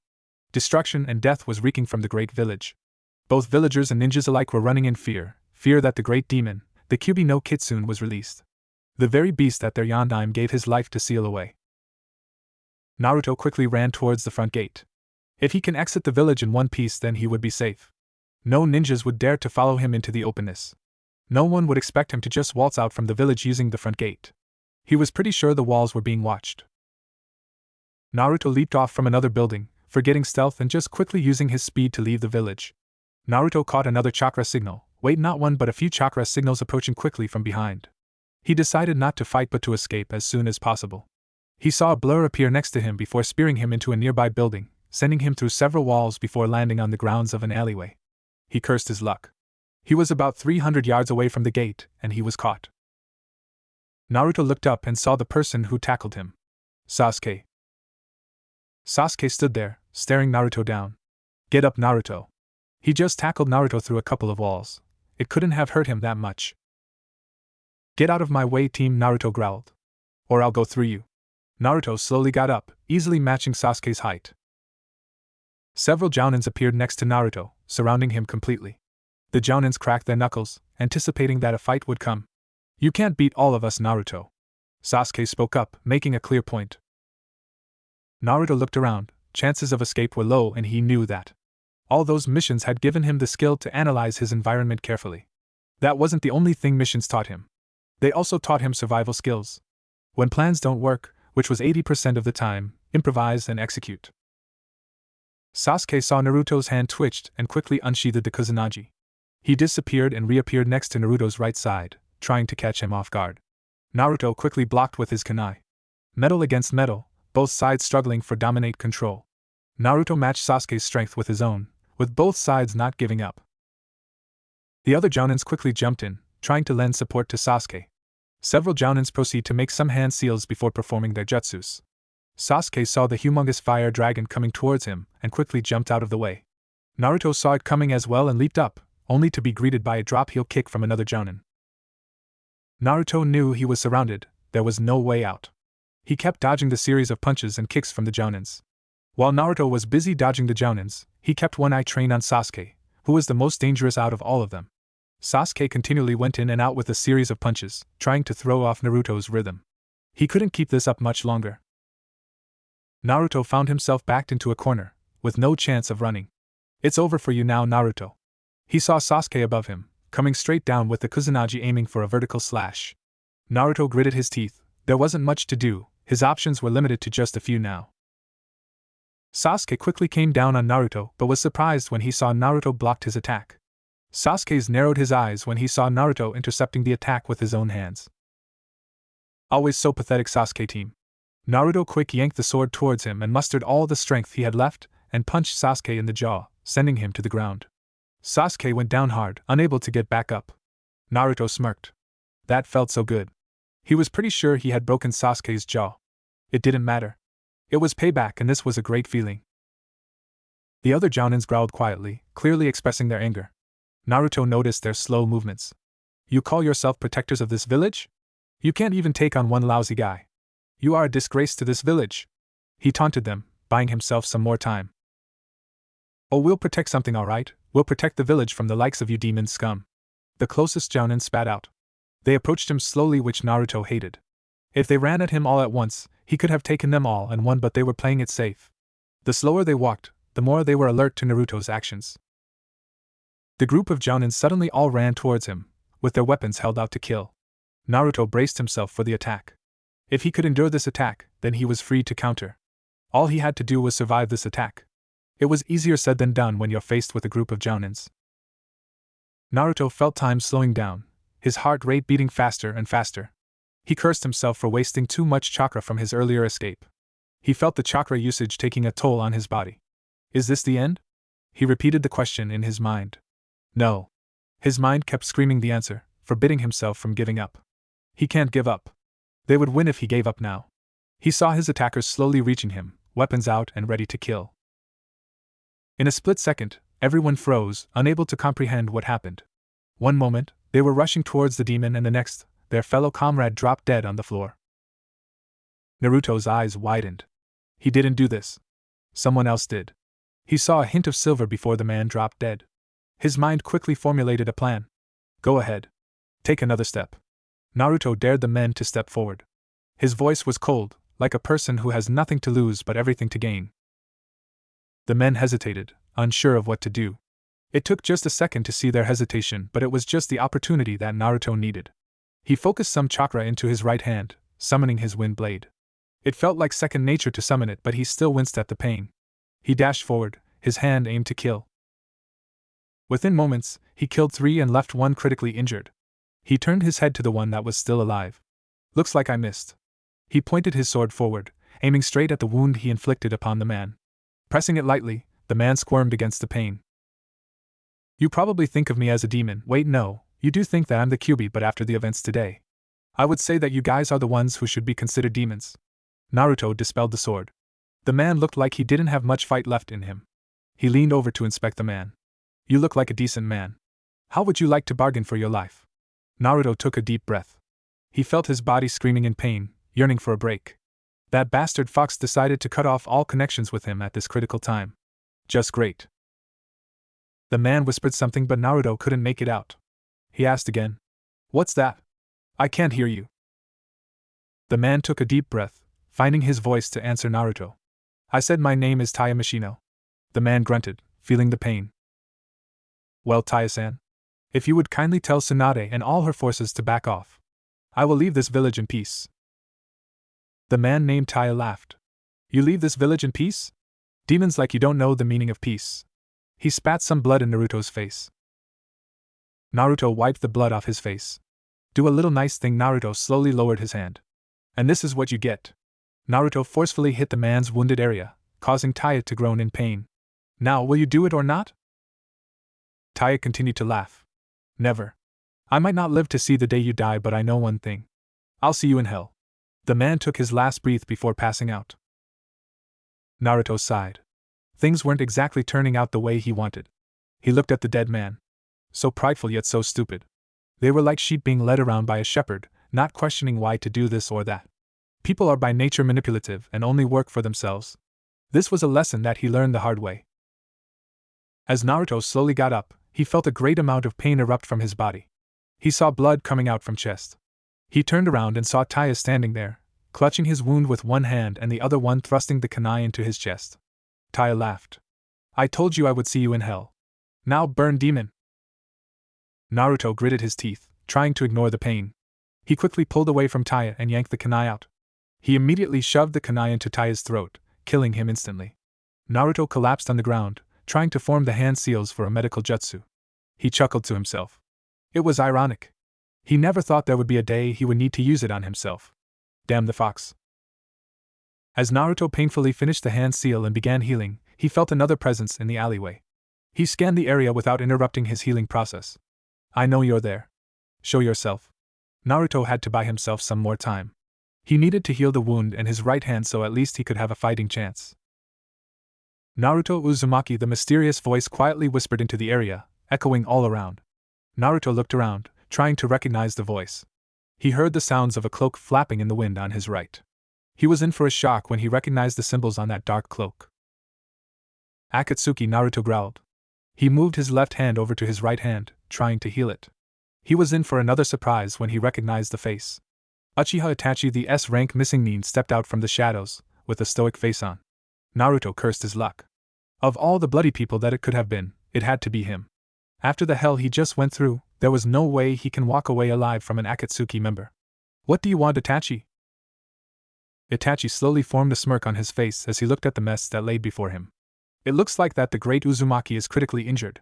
There's a big bounty on your head. Did you know that, Naruto-kun? Naruto started to scoot back, increasing the distance between him and Itachi. Itachi's smirk slowly reverted back into his stoic face. He drew a blade from underneath his cloak.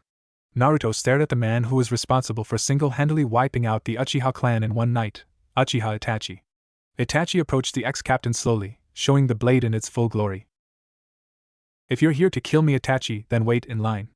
I got a whole list to go through before you get your turn. Naruto had one eye trained on Itachi while the other one was looking after the healing procedure. Just a few more minutes, he told himself. A few more minutes and he can at least have a chance to fight back. Itachi raised his sword and dashed forward. Shit! Naruto saw Itachi running forward and he was backed into a corner. Naruto did the only thing that he could do, and that was to raise his arms to block the incoming attack and pray. He waited for the attack but felt nothing. He knew Itachi should have reached him by now, but where was the blood and pain? Naruto slowly lowered his arms and looked around.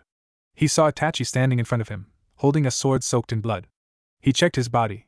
It wasn't his blood, and Itachi surely wasn't stupid enough to stab himself. He heard a thud behind him and turned around. A body dropped to the floor. Naruto turned around, surprised to see that there was a person hidden there. He then realized that he missed a man due to a genjutsu placed on the area. Naruto slowly picked himself up, steadily leaning against the wall, watching the missing Nin as he slowly put the sword away. I should kill you for just being here, Itachi. Itachi let out a small chuckle. Do you really think that if you kill me here, Naruto-kun, they would take you back? Itachi pointed his fingers outside the alleyway, at the scene of several villagers currently running to safety. Why would you go back to a village where they hate you and scorn you like a plague? There is much you don't know about Konoha, Naruto-kun. I came here to offer you a deal. A deal? What kind of deal? Naruto's interest was piqued. There wasn't any other options left open that he could take. We would like it if you would join our ranks, Naruto-kun. Naruto shook his head. No way. You guys are wanted for a reason. I will not join the likes of you. Itachi sported a curious look on his face, well, as curious as his face would get. Please enlighten me as to what those reasons might be. For one thing, you guys murder in cold blood for power with no regard to anything or anyone as long as you get it. Naruto hastily answered. Itachi laughed. You have become a naive man, Naruto-kun. Itachi then pondered on another option. How about this then? Follow me outside the village and hear the real truth about the village before deciding if you want to join us or not. There had to be a catch. There is always a catch. Naruto smirked. And if I decide not to? Itachi shrugged. You can walk away free, and then the next time we meet, we will be as enemies and not allies. Naruto thought about this offer. He had nothing to lose but a lot to gain. Fine. Naruto held out his hand to seal the deal. Itachi looked at Naruto's gesture strangely before putting out his own hand. Naruto grabbed it and shook. So let's leave. Itachi shook his head. The deal was that you had to get out. I won't help you. If you can't get out of here alive, then you don't deserve to know. With that said, Itachi stepped back into the shadows and disappeared. Naruto dropped his jaw a little. He was taken like a sucker. Damn it, Itachi. He quietly cursed the Uchiha. The next time he sees him, he's going to strangle the damn guy. Naruto formed his hands into a basic seal and hinged into a fellow leaf Chunin. No one would recognize Chunins. They were too low below the power chain to be recognized. He slowly shooshed out of the alleyway and into the rooftop, quickly joining his fellow Chunins. He smiled to himself. This wasn't the best plan, but all he needed is to conserve his chakra and reach the gate. He was joined up with a team of Chunins who was also making haste to the gate. Naruto looked over and made eye contact with them. He slowly joined their formation, hoping to blend in. Did you find the demon? A fellow Chunin asked. Naruto shook his head. No, the bastard ran away before I could track him. Naruto replied with an angry tone. The first step in blending in with the enemy is to be like them. Don't give them too much information, and don't act too much into your part. Just be average and observe how others respond. Don't worry. We'll get him in the front gate. Everyone's there, even the Hokage. Naruto's eyes widened. He did not just hear that. The plan just got more complicated. There was no way he could hide from Tsunade. Maybe she wouldn't notice, and he can slip behind them. Naruto laughed to himself. Like Tsunade won't notice. She was the one who condemned him to this in the first place. What's your name? A Chunin asked, kicking Naruto out of his own thoughts. Taya Mashino. He quickly used the name of the dead man that he just killed. Great to have you on board, Taya-san. Naruto quickly nodded as the group made haste to the front gate. Tsunade-sama. Our forces are all here. An ANBU walked up next to her. Good job. Tsunade nodded her head and quickly scanned the area, waiting for Naruto. Within the next few moments, ninjas of all ranks, Chunins, Jounins, and ANBU came gathering by the front gate. It was the largest assembly of ninjas ever since the Third Shinobi War. Let's see if the demon can get through us all. A Jounin sneered. The rest of them joined in and laughed.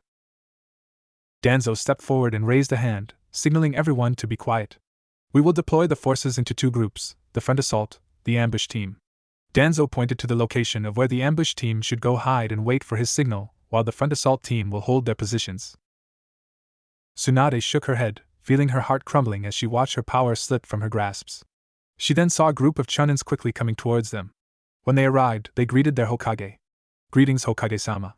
Tsunade half-heartedly responded and pointed them to be the front assault team. Naruto surveyed the area. There were less ninjas than he expected. You there? Naruto turned around and was met face to face with Danzo. I want you over there now. Yes, sir. Naruto spoke up in an alert yet boring voice, showing to the man that he was just a new Chunin. Just a little longer, Naruto kept telling himself. Danzo was right in front of him, but he can't kill him just yet. No, he was going to make that man suffer a thousand's death over before he died. Naruto found his mind going back to his little discussion with Itachi. The enemies will do anything to save themselves, even if it means forming false alliances. That was the first rule he learned while training for ANBU. Never believe anything the enemy has to say. Always look underneath the underneath. Kakashi's voice echoed through his head. What if Itachi's logic proved true? Naruto slowly shook himself out of his thoughts. The time to act is now, while the enemy is still mobilizing. Naruto casually slipped behind the front line, making his way to the back. Hey Taya-san! Where you running off to? Naruto froze in his steps. Damn the insolent Chunin. Naruto turned around and casually rubbed his head, acting like what a normal Chunin would do if he got caught. They told me to stand in the back. Go figure. He shrugged and continued to move. As he prepared to move back, he felt someone holding on to his wrist. Hold on there, Hamura said as he grabbed his wrist. What did you say your name was? He stared at the Chunin suspiciously. Naruto smiled. Taya Mashino. He said it fluently, without hesitation. Any hesitation would immediately allow the enemy to know that you're lying. I see. So how are your wife and kids? The elder must be on to him. He could kill him here, but then he's right in the middle of a war zone. Not a good idea. I'm not married, Elder-sama, Naruto answered. I like bachelorhood too much to get myself married. He didn't see any signs of a ring on the man's finger before he died, so it was a gamble with this answer. Hamura nodded. He let go of Naruto's wrist and walked back to Danzo. Naruto stopped at the back and watched the man talk to Danzo. He was careful not to make more eye contact, or else it would show that you're guilty. He could see Hamura talk casually to Danzo, but his instincts were telling him otherwise. He saw Danzo glance at him for a split second before turning away. Shit, my cover might have been blown. Naruto quickly looked around for an escape route. An idea hit him. If he could walk towards the door, he could henge into something else, something smaller. Naruto started walking away again, but decided that this time he would be escaping from the front of the line. Naruto quickly slipped inside a vacant building, buying his time carefully. He performed some basic hand seals and quietly whispered his trademark technique. Kagebushin no Jutsu. A Naruto clone appeared from the smoke and grinned. Distraction, right, boss? The real Naruto nodded and pointed to the back door. The clone received the hint and left quickly. Naruto stepped back to the entrance and waited for the signal to come, where his clone will finally make his grand appearance.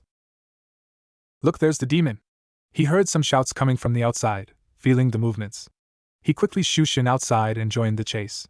Hopefully, he can slip behind their forces and leave. Naruto watched from behind as he saw his clone having everyone chase him around in circles. He slowed down his pace, allowing ninjas to pass him, and allowed himself to be near the end. When he saw that he was one of the last ninjas, he stopped in his tracks and turned around. He paid no attention to anything else. He quickly made his way back to the front gate. When Naruto got there, he was in for a shock. There stood most of the Root A and B unit along with Danzo. Greetings, Uzumaki. Danzo coldly greeted to his prey. Naruto released a small growl as his eyes focused themselves on the figure in front of him. Get out of my way, Danzo. As Naruto stared at the man, he could feel his hands begging to be unleashed, wanting nothing more than to tear him apart. Naruto moved around slowly, his feet scuffling against the ground. He didn't want to make too much movement. Too much movement would show that you're afraid. Too little movement would show that you're unable to move, giving the enemy a reason to attack. As he observed his environment, he noticed that there were Root members watching his every movement. Danzo smirked as he saw Naruto's eyes shifting all over the place. Let me tell you something, demon. There is no way that you can escape from this place alive. I suspected that you might pull a trick like this, so I made sure that all possible escape routes were covered. Danzo tapped his cane lightly. There is nowhere else to hide. I will finally do what the third could never do, and that is to kill you. Naruto felt his body automatically preparing itself for battle. His muscles were beginning to contract against each other, getting itself ready to fight at any given moment. He finally understood what his destiny was. It was no longer to become Hokage of this village, it was bring judgment to people that have done him wrong. He was born and raised to fight, and fighting is something that he will never escape. No matter where he went, this primeval fighting instinct will always be a part of him. He raised his arms and slipped into an unusual fighting stance. I'm leaving this village one way or another, and I'm intending to leave it alive. Danzo turned his smirk into a sadistic smile. Look around you. You are surrounded by my root. They are the best of the best, far superior than your average ENBU.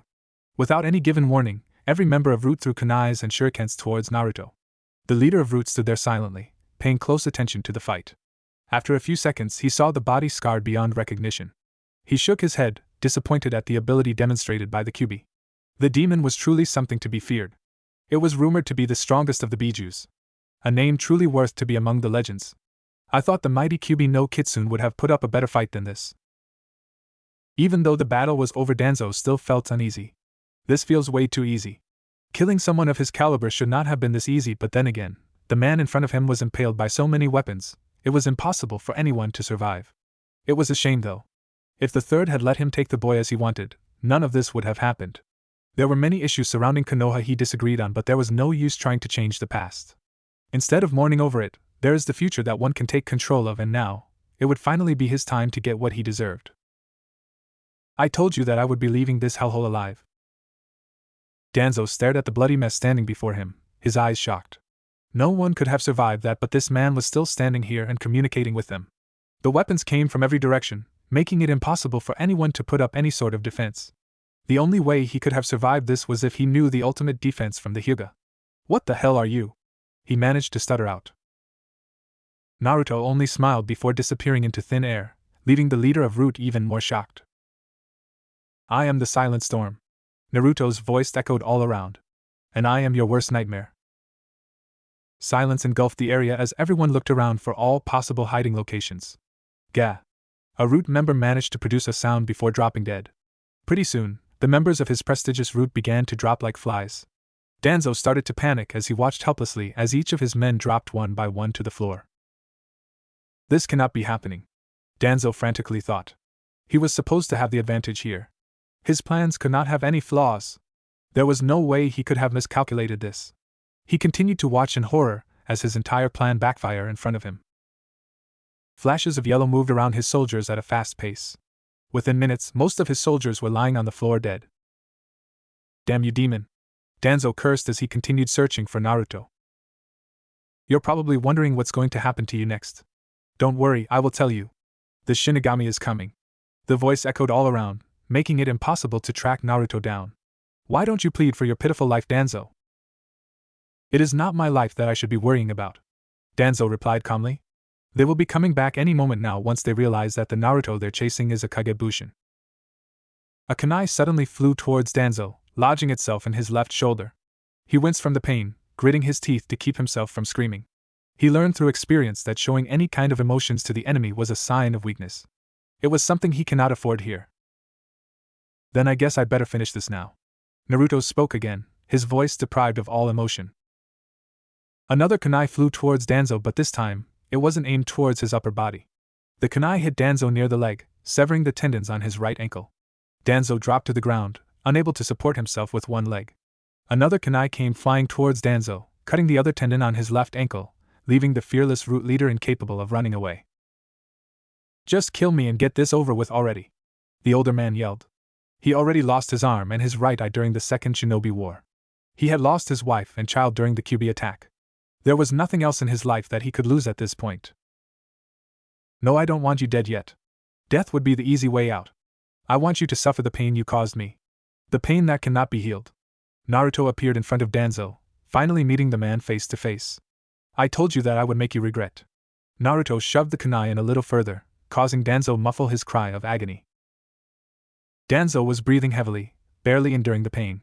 I'll get you, demon, I'll get you if that's the last thing I do. Naruto stared at the man, his cold eyes gazing into Danzo's face.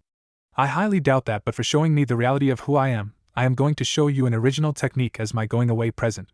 He began performing a series of hand seals at a fast rate. Danzo's eyes widened as he watched Naruto finish with the hand seals. His right hand began to glow brighter than any fire jutsu known to man. Danzo could feel the heat just radiating from Naruto's hand. Demon, he managed to release his final words as he watched Naruto come closer and closer. Say Narukaki. Naruto whispered the jutsu's name. Holy fire, a rare technique that he picked up while on his missions. He found it on a scroll that was meant to be seen by members of this particular clan. How ironic. A demon using a holy technique. The world must be coming to an end. Naruto mentally laughed to himself. Never in a million years did he think that the first person to witness this technique would be Danzo. Consider yourself lucky, Danzo-chan. Naruto added the suffix intentionally. You will be the first to see this technique and you will live to tell about it. Naruto reached out and grabbed Danzo by his neck, smiling at the effects caused by the jutsu. Screams of a man could be heard from all four corners of the village. It was an inhuman scream that was filled with torture.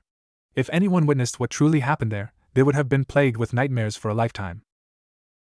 Never forget, Danzo-chan. Never forget. The words barely registered in Danzo's mind as the man slipped into unconsciousness.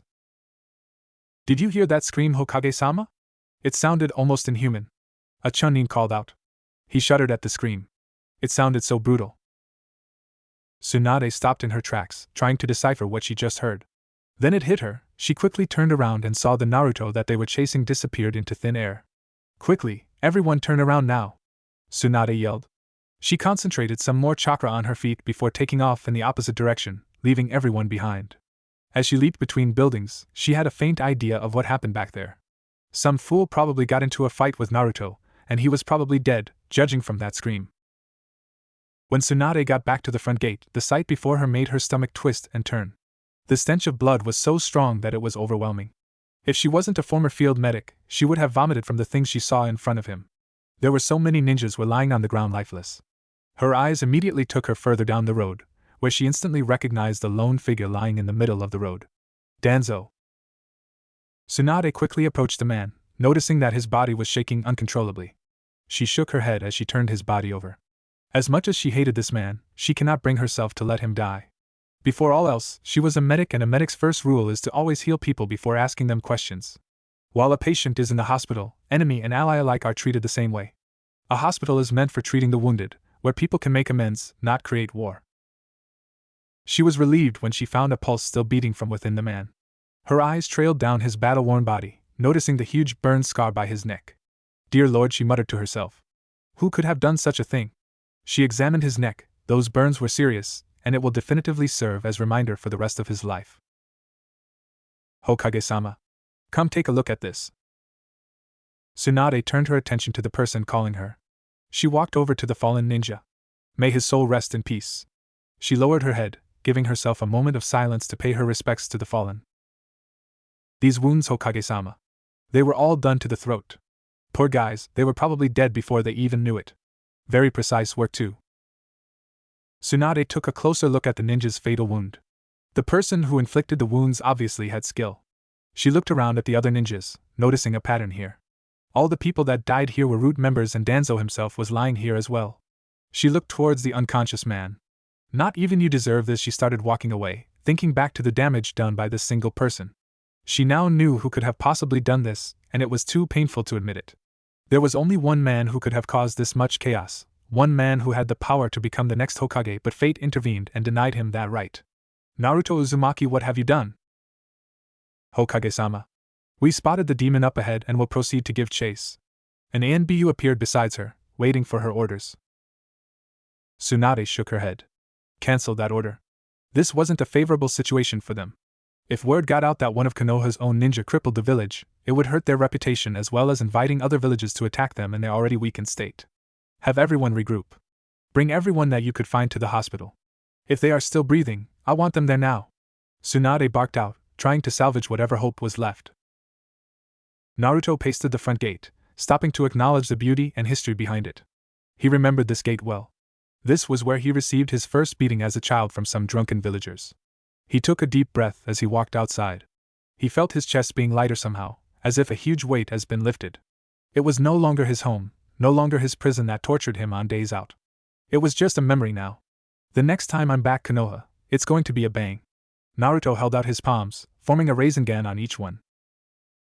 Rasengan! He thrust his palm straight into the wooden gate, causing it to be reduced to nothing but splinters. There were no remains of the gate from the powerful attack. It left behind only small remains of what once stood a tall, proud gate. I hope they enjoy the new look. With one last look, the man who grew up without a childhood, the man who took the beatings from the villagers each and every day, disappeared into the vast forest, never to be seen again. An hour later.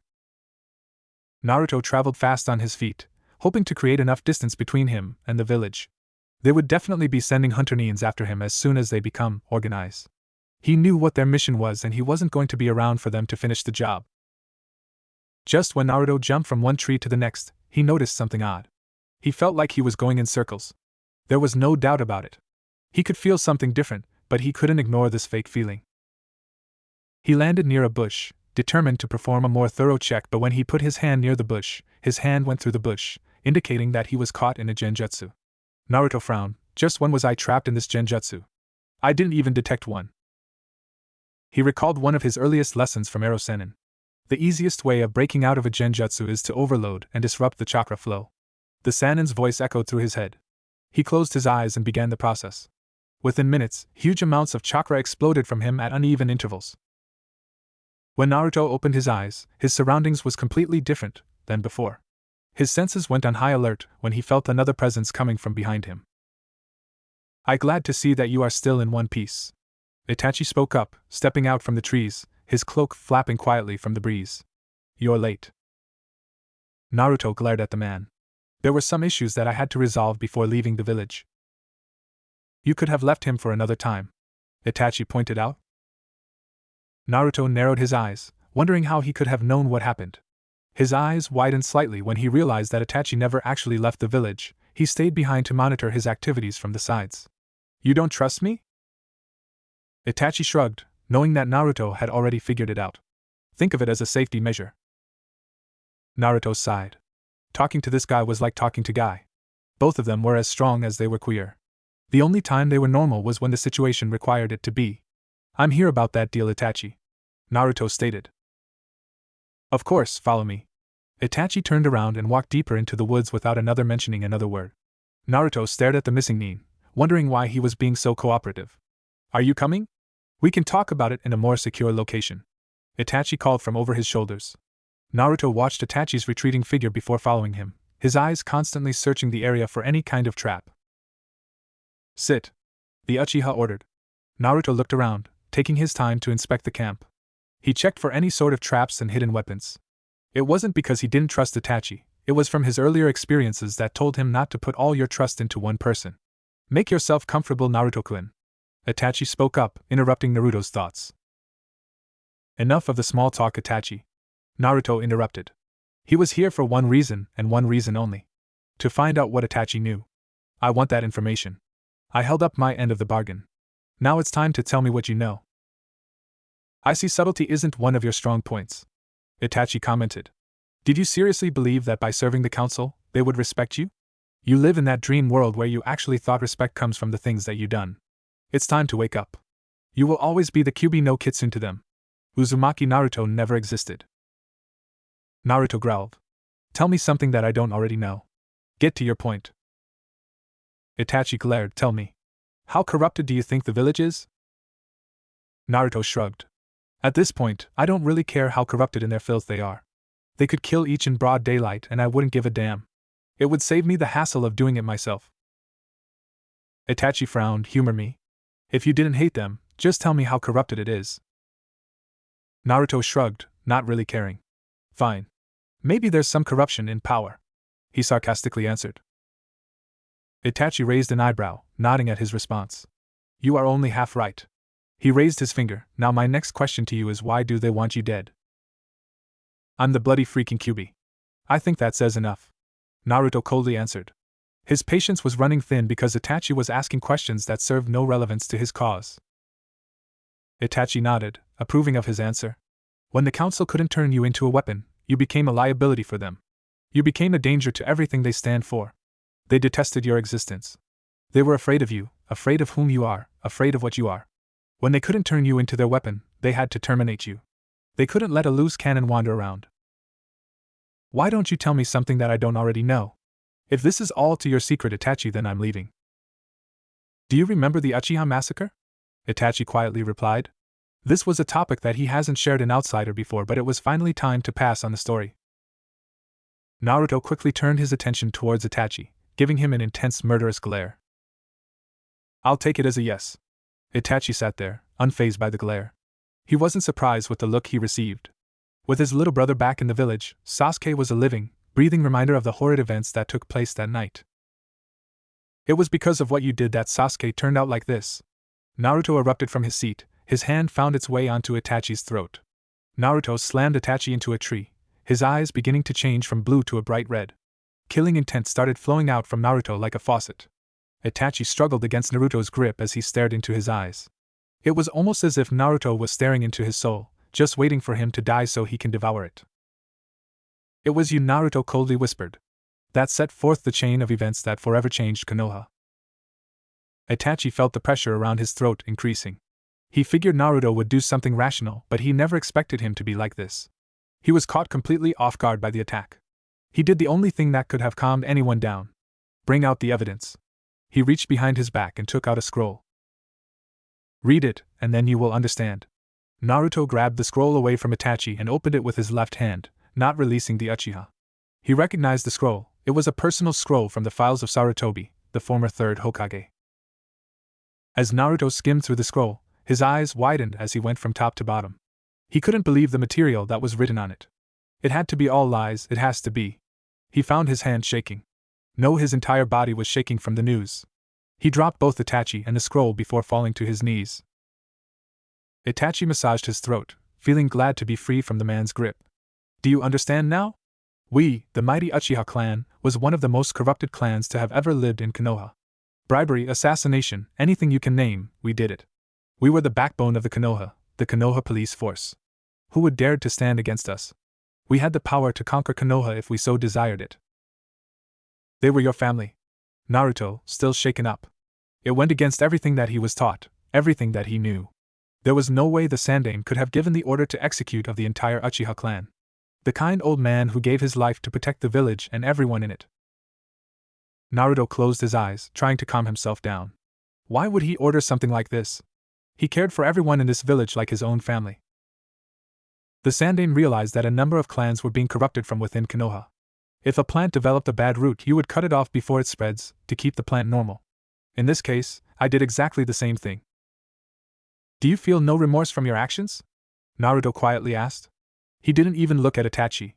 He just stared straight at the ground, desperately searching for other possible reasons. Itachi shook his head. The order was given and it was clear that there couldn't be any survivors. And Sasuke? There had to be someone left that can carry this burden and to come after me for the sins that I have committed. I have chosen Sasuke for this task. Naruto finally picked his head up, his eyes returning back to their original color. Silence engulfed the area, both men unable to find the right words to say to each other. You're just like me. We gave everything to serve Konoha and in the end, we were just a mindless soldier who did as they were told but was cast aside when we were no longer needed. Itachi spoke up, trying to show some emotion but failed miserably. Naruto never looked up, his hands clenching to the ground. I'm nothing like you, Itachi. I'm sure of that. Was he just another Itachi? Of course there were some similarities, but he was different. He had to be. I see. I will take my leave, but remember, the next time we meet, it will be as enemies. Itachi took a step back before disappearing into the darkness of the forest. Arg! Naruto screamed into the air, wanting nothing more than to let this pain out. Birds flew away from the area, trying to get away from the deafening roar. Tsunade gripped the table with her bare hands, trying to prevent herself from lashing out against them. It has been 2 hours since they started this meeting, and they were getting absolutely nowhere. For the last time, it is not his fault, she yelled. These people weren't budging an inch. She tried for hours convincing them that Naruto wasn't at fault. Tsunade-sama. With all due respect, the demon almost killed Danzo-san, wiped out about 20% of our forces, and caused the deaths of many civilians. How can we just let that slide? An elder spoke up. Tsunade growled in annoyance. They were just repeating and rephrasing the same thing over and over. If only there was some sign. Anything would do. Yoheim. She heard the door open and saw who was poking their head inside. Speak of the devil. He'll do just fine. Jiraiya. Tsunade nodded her head, granting him permission to enter the room. Several elders gasped around the room. You have the audacity to show your face in our presence after what you did? We should hang you for treason. Kohara threatened. Jiraiya ignored the woman's threat. He received much better threats than that, and compared to them, hers was childish. You have no control over me. I may be a ninja under the name of Konoha due to my contract, but nowhere in there does it state that I have to take orders from a group of ignorant fools. He faced the council. I am Jiraiya of the legendary Sannin, the title given to me by Hanzo himself. Both sides greeted each other with an intense glare. I would have let you guys die in cold blood if I had the chance. Jiraiya boasted, he wasn't afraid of them. These people have tasted the intoxicating essence of power, and have become drunk with it. They are just not fit to be on the council anymore. Jiraiya, Tsunade called. He was making matters worse than it already is. If my student wanted, you guys would have been 10 feet under a long time ago. I truly trained quite a few monsters. Jiraiya rubbed his chin, thinking back to his past students. They were truly a work of art. Jiraiya Tsunade raised her voice a little. If I had my way, all of you would be.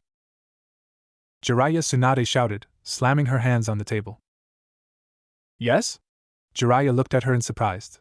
He had forgotten that he was in the room with her while he was boasting off his achievements. Getting back to business.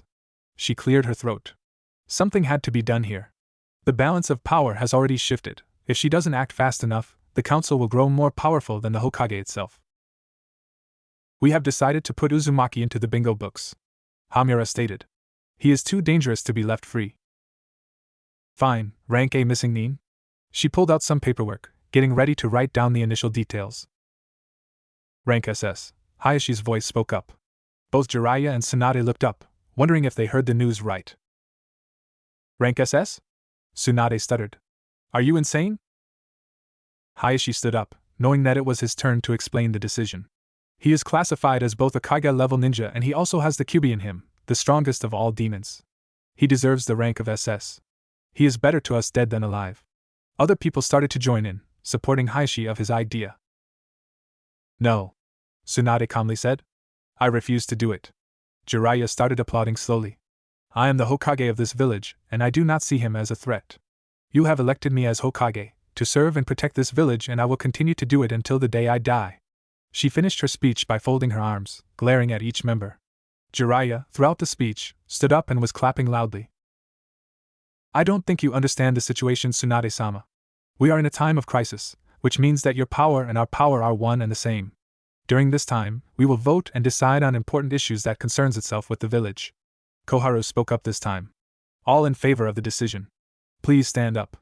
One by one, leaders of different clans started standing up. Tsunade stared at each of them in disbelief. Why? Naruto was friends with your children. He would never harm a single hair on them. It is because of that reason why we decided to do it, Hokage-sama. Inoichi quietly said.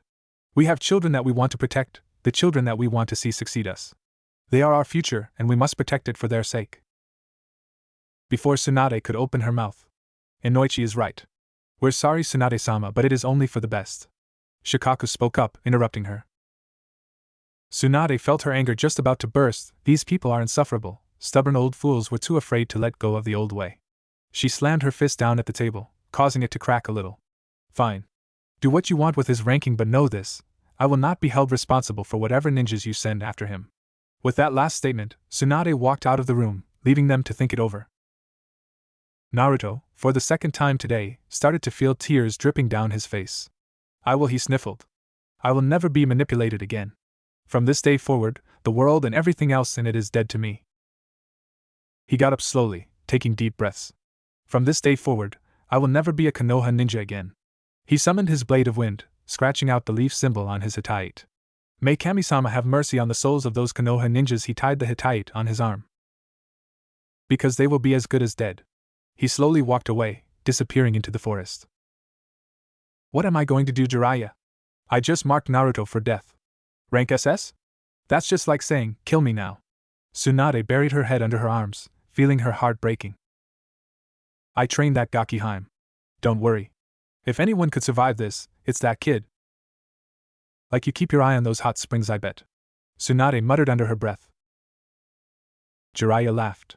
See what you can do. I'm going to start looking for him now. Jiraiya opened the window and jumped away, leaving the Hokage to collect her own thoughts. A knock appeared on the door, disturbing Tsunade. What the hell is it now? She barked out. She wasn't in the mood for this. The new bingo book, Hokage-sama. A timid Chunin answered. She quickly took it and was flipping through the pages until she reached the name she was looking for. Her eyes widened when she read the rank. So those bastards actually went through with it. She looked up and still saw the Chunin standing there. What the hell are you waiting for? Get out of my sight. The Chunin quickly ran out of the room, scared because of all those rumors concerning the Hokage. The legendary Tsunade, the slug princess, capable of smashing mountains with her bare hands and the best medics that resides in Konoha. It was a death wish to get on her bad side. Tsunade watched as the Chunin ran out of the room, probably feeling scared. Shizen! Get in here! The already pissed-off woman screamed. Shizen immediately entered, already knowing what was tormenting her. Take this down. I want a team of trackers to go after Naruto immediately. I want to hear his side of the story. He is to be approached unharmed. Shizen jotted down the message, nodding her head as she took notes. Get me Kiba Inuzuka, Niji Hyuga and Shino Aburame. 2 out of the 3 are currently unavailable, Tsunade-sama. Why not? Tsunade raised her voice. Things were falling apart here. God, she missed her old gambling days. The days where all she had to worry about was debt collectors, not people's lives. Kiba and Niji are currently stated to be in critical condition from fighting with Naruto. Tsunade raised her eyebrow. At the same time? Yes. This was rather interesting. Naruto just took out 2 of her best jounin at the same time. Get me Hitaki Kakashi and Hinata Hyuga. Shizen looked through her list, nodding her head, indicating that they were available. Get to it. I want him found ASAP. Shizen hurried out of the room, knowing the state of anger Tsunade would have if things weren't done around here. Things are going accordingly to plan. A dark figure stood up from the chair smiling. And Danzo? The ninja hesitated before continuing. It looks like Naruto crippled him and his root unit before leaving Konoha. The man frowned. This wasn't good news. He needed Danzo for the next step. Damn that Jinchuriki. He became a wild card that was not to be underestimated. No matter. The wheels of fate is already turning. It is only a matter of time before Konoha crumbles under my power. The man started laughing. It wasn't the usual evil laugh for most villains, this one was more sinister, more diabolical. Well, what are you waiting for, Sasuke? Get out of my sight. As you wish, Shinrei-sama. Sasuke bowed and took his leave. Shinrei watched his apprentice's retreating form. Orochimaru was a fool to let you go. If it is power that you want, Sasuke, you better be careful for what you wish for. He started laughing once again before walking out of the room himself. Well, brat. You should have listened to me. Didn't I warn you that humans were greedy and ignorant? All you humans are just too pitiful, but it no longer matters. The ends will justify the means. A rough and deep voice echoed through Naruto's mind. Only the weak needs to rely on people. The strong only depends on themselves. Naruto scowled at the voice in his head. You dare to lecture me now? Where were you when I was getting ambushed by the village? He still haven't forgotten about that time when he was abandoned by the demon. I'm sorry. Did you want me to hold your hand while we waltz out of the village? In case you've forgotten, you have full access to my chakra at any given time. Stop your whining. I didn't train you so you can whine. Naruto felt the voice pounding inside his head, louder and harder each time. Enough preaching, Kyuubi. I need a place to lay low for a while. Any ideas? The voice chuckled. I hope you enjoy hot places. A calm breeze blew through the windows as the young Kazekage relaxed in his office. The night was always a blessing compared to the scorching mid-afternoons. He sat in his office, staring at his own hands, his own rough hands. He has been thinking the same thing for the past couple of days now, thinking about the important question. He saw the calendar on the wall and noticed something. Today was the anniversary of the day when he was first instated as the Kazekage. After all these years, he still had his doubts. Gaara sighed as he leaned into his chair. Was it really worth becoming a Kage of a village? He didn't know anymore. Did he really think that by becoming the Kazekage, everyone would no longer fear him? Whom was he kidding? Of course there was going to be some people who still saw him as a monster, but there were others that once saw him as a monster had changed their ways. Did they genuinely change their views, or did they change because they were afraid of him? Afraid of the power that he had? He just didn't know anymore. He only accepted this job from Baki because of him. Flashback. Why is it so important that you would risk your life to become Hokage? The man next to him stayed silent. People have asked him in the past, and he always gave them the same answer. I want to be Hokage because it would mean acknowledgement. The two men sat under a shady tree playing shogi. It turned out that the both of them played shogi in their spare time. Shogi allowed them to take a break from reality, allowed them to forget the problems that they were constantly faced with. It was a while before either of them spoke again. We're different from most people, Gaara. We have been through too much hatred to give up now. By becoming Hokage of our respectful villages, it would show these narrow-minded villagers that we are no different from them. We are every bit human as they are, the man said while moving a piece up. Your move. Gaara stared at the board, pondering about his next move. He could move this piece over there and win the match, but this opponent wasn't just anyone. He was a similar being. Naruto Uzumaki. He held him in the highest respect. Gaara weighed his options, wondering if this was the best move or not. He decided to risk it. It was either do or die. No turning back now. Naruto sat there as he watched Gaara take his bait. Check. He heard the young Kage speak. Watch the way people move, Gaara. There is always an ulterior motive, Gaara. Remember that. Naruto moved the piece before into a different position, ending the game. Check and mate. Gaara stared at the young man before him. He felt himself letting out a small chuckle. You are a strange one indeed, Naruto. Flashback end. It has been a while since they last communicated. His duties as Kazekage have left him with no time to travel out of the country, much less to visit people important to him. The last time he visited Konoha was a year ago, when he was on a diplomatic visit. Hello, Gaara. A cold voice spoke up, the cloak flapped against the breeze, hiding the person's physical features nicely. Gaara immediately turned his chair around, his sand already making their way towards the intruder. He narrowed his eyes, trying to recognize his assailant. Cripple then asked questions later. That has always been his style. He raised his left hand, commanding the sand to surround him, intending of crushing his midnight visitor. I'm hurt that you don't remember me. He's fast. Gaara thought as the person disappeared, avoiding his sand. He turned his head around and was surprised to see the person standing in the light, revealing himself. It took him a few seconds to recognize his intruder. It wasn't hard to identify him. He only knew a few people that had blonde hair. Temari was traveling to Konoha to visit her sorry excuse of a man boyfriend, and then there was Naruto. Why are you here? The Kage asked, lowering his sand. It was rare for a ninja to show up in his office unannounced. Shouldn't you be in Konoha doing guard duty or something? I no longer have respect for those fools. Naruto coldly answered. They can rot in their own filth. Gaara noticed a tone difference in his friend. It sounded more distant, as if it was trying to cover up something. Something serious must have happened if Naruto showed up in his office near midnight with no explanation at all.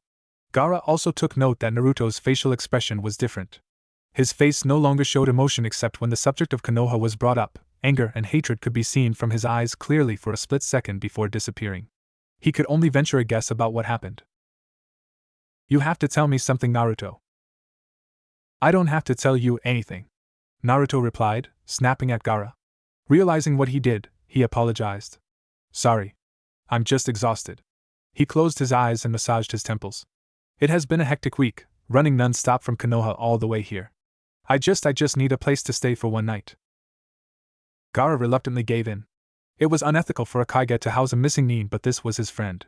His very first friend. Stay in my spare room. I'm sure you know where that is. Naruto nodded, and walked towards the window. He stopped when a sand-shaped hand blocked his exit. Do not wake Matsui up. She had a long day. Naruto raised his eyebrow to question Gaara but decided not to when he saw that Gaara death-like glare. The sand slowly dropped to the ground when the two nodded their heads slightly, a silent agreement between men.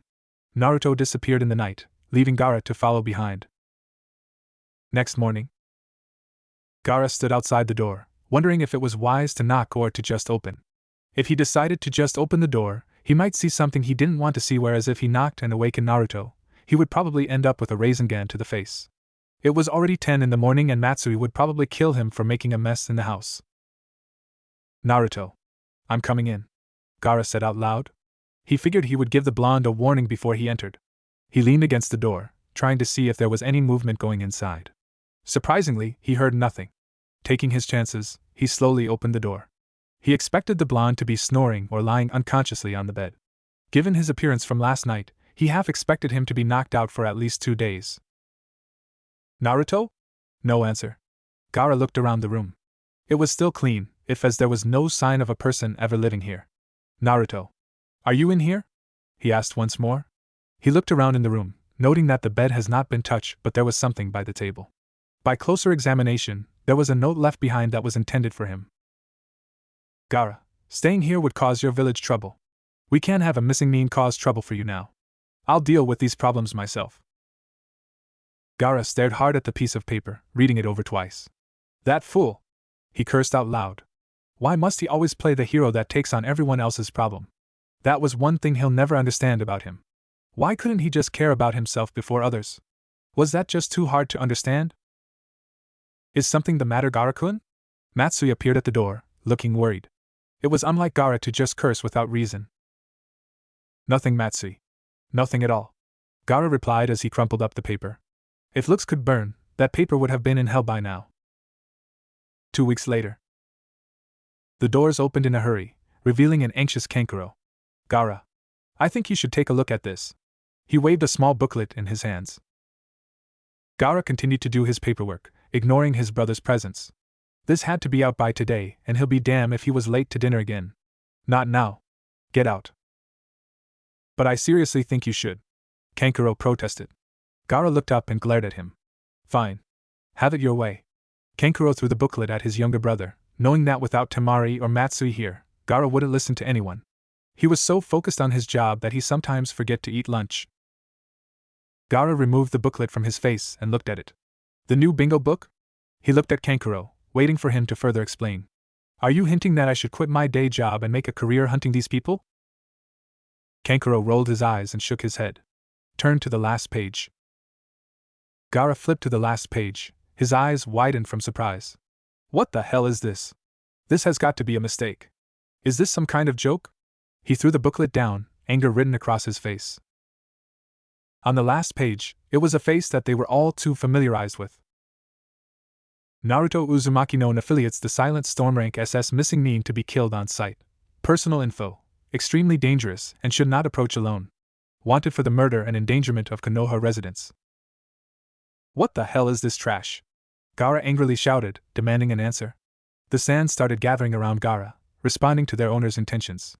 Was this the reason why he left? No, it must be something else. Naruto wouldn't kill anyone, much less those villagers. Kankuro backed away, actually fearing his younger brother in years. In all his life, he has never seen Gaara this enraged. Not even back during the Chunin exams when his seal was still unstable. I want all trades, alliances, resources, anything remotely connected to Konoha in my office within 5 minutes. Gaara growled. If this was some kind of joke, then by all means, he'll show them what it is like to joke with the Kazakage. Kankuro nodded his head as he left the room, rushing to get the requested items. No one else wanted to be Gaara's secretary, and he was the only one stuck doing it. As he thought back to how angry Gaara was, he decided to increase his pace, fearing that this could only lead to trouble. Only a complete idiot would mess with Gaara right now. 1 week later. Shizen checked her watch as she waited outside the doors. If she just slightly pressed her ear against the door, she could hear almost everything that was going on in the room. Shizen decided against it. She would have to trust that whatever they're talking about inside would be relevant. Why must she kid herself? Whenever those two get together, they usually first end up drinking sake before Tsunade-sama loses her temper from something perverted that Jiraiya-sama would say. It was almost like a formula between the two. One can't happen without the other. Get out. Get out! An angry voice shouted. The doors quickly opened as Jiraiya ducked under a flying saucer. Okay. Okay. No need to get angry. He shouted back. He quickly closed the door, avoiding a head-on collision with an empty sake bottle. Did you comment about her breasts again? Jiraiya turned around and released an inconspicuous laughter, knowing that he was caught red-handed. What? Shizen-chan. I'm appalled. How could you think that of me? Shizen shook her head. It was like teaching an old dog new tricks. They never learn from their mistakes. Yeah. The man finally admitted. He had nothing to fear. Shizen wouldn't hurt a person that was like an uncle figure to her. Shizen held the files closer to her chest and stared at the door. She's been depressed since he left, hasn't she? Yeah. Couldn't you do anything to cheer her up? Yeah. Shizen felt the last of her nerves twitching. Could you say anything else besides yeah? Yeah. That's it. She had it with this perverted man. No woman could ever have the patience to talk normally with him. She quickly kicked him in the groin before allowing herself into the room. Jiraiya was left outside on the floor, groaning in pain as he tended to his family jewels. Tsunade-sama. Are you okay? Shizen asked, concerned for her mentor's well-being. She noticed that Tsunade hasn't been drinking a lot lately, and people have claimed to see her actually finishing the paperwork. That itself was frightening. Did I do the right thing? Tsunade looked up, confusion written on her face. Was my actions justified? Ever since he left, she began doubting her actions, wondering if what she had done was right or wrong. Every day, she felt her heart breaking into more and more pieces as she wondered what that boy was up to. I'll watch over that boy. That's what Jiraiya said while trying to cheer her up. Ha, what a laugh. That perverted leech didn't even leave the village to look for him. All he did was stay constantly at her side. She was thankful for that, but she'll never tell.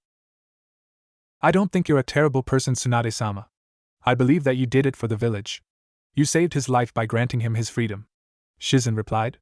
He wouldn't want you to be like this. Ever since he left, her mentor was drowning herself in work, believing that it was the only way she could take her mind off her mistake. Even Jiraiya had to take extreme measures, insulting and being more perverted than usual. It has worked to some extent as she begun to show some life, but it was still far from what she used to be. I don't think he'll see it this way, Tsunade said as she rested her chin on her arms. And now Suna has cut off all ties with Konoha. They didn't even give me a goddamn good reason. I'm sure everything will work itself out, Shizen replied. She saw an empty spot on the desk and put some more paperwork down. No one had expected it to happen so fast.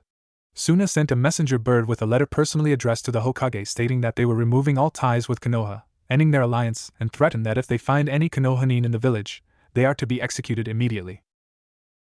It was an understatement to say that the council was outraged. They were furious, demanding to go to war. It took every ounce of persuasiveness from Tsunade to stop it from happening. They just didn't have enough manpower to march straight into the desert and make war with the Kazekage. Tsunade groaned as she noticed that her stack of paperwork just increased by 5 inches within the last 10 minutes. It was just unheard of. Shizen giggled as she watched the frustration and anger appear one by one on Tsunade's face. Don't kill the papers now.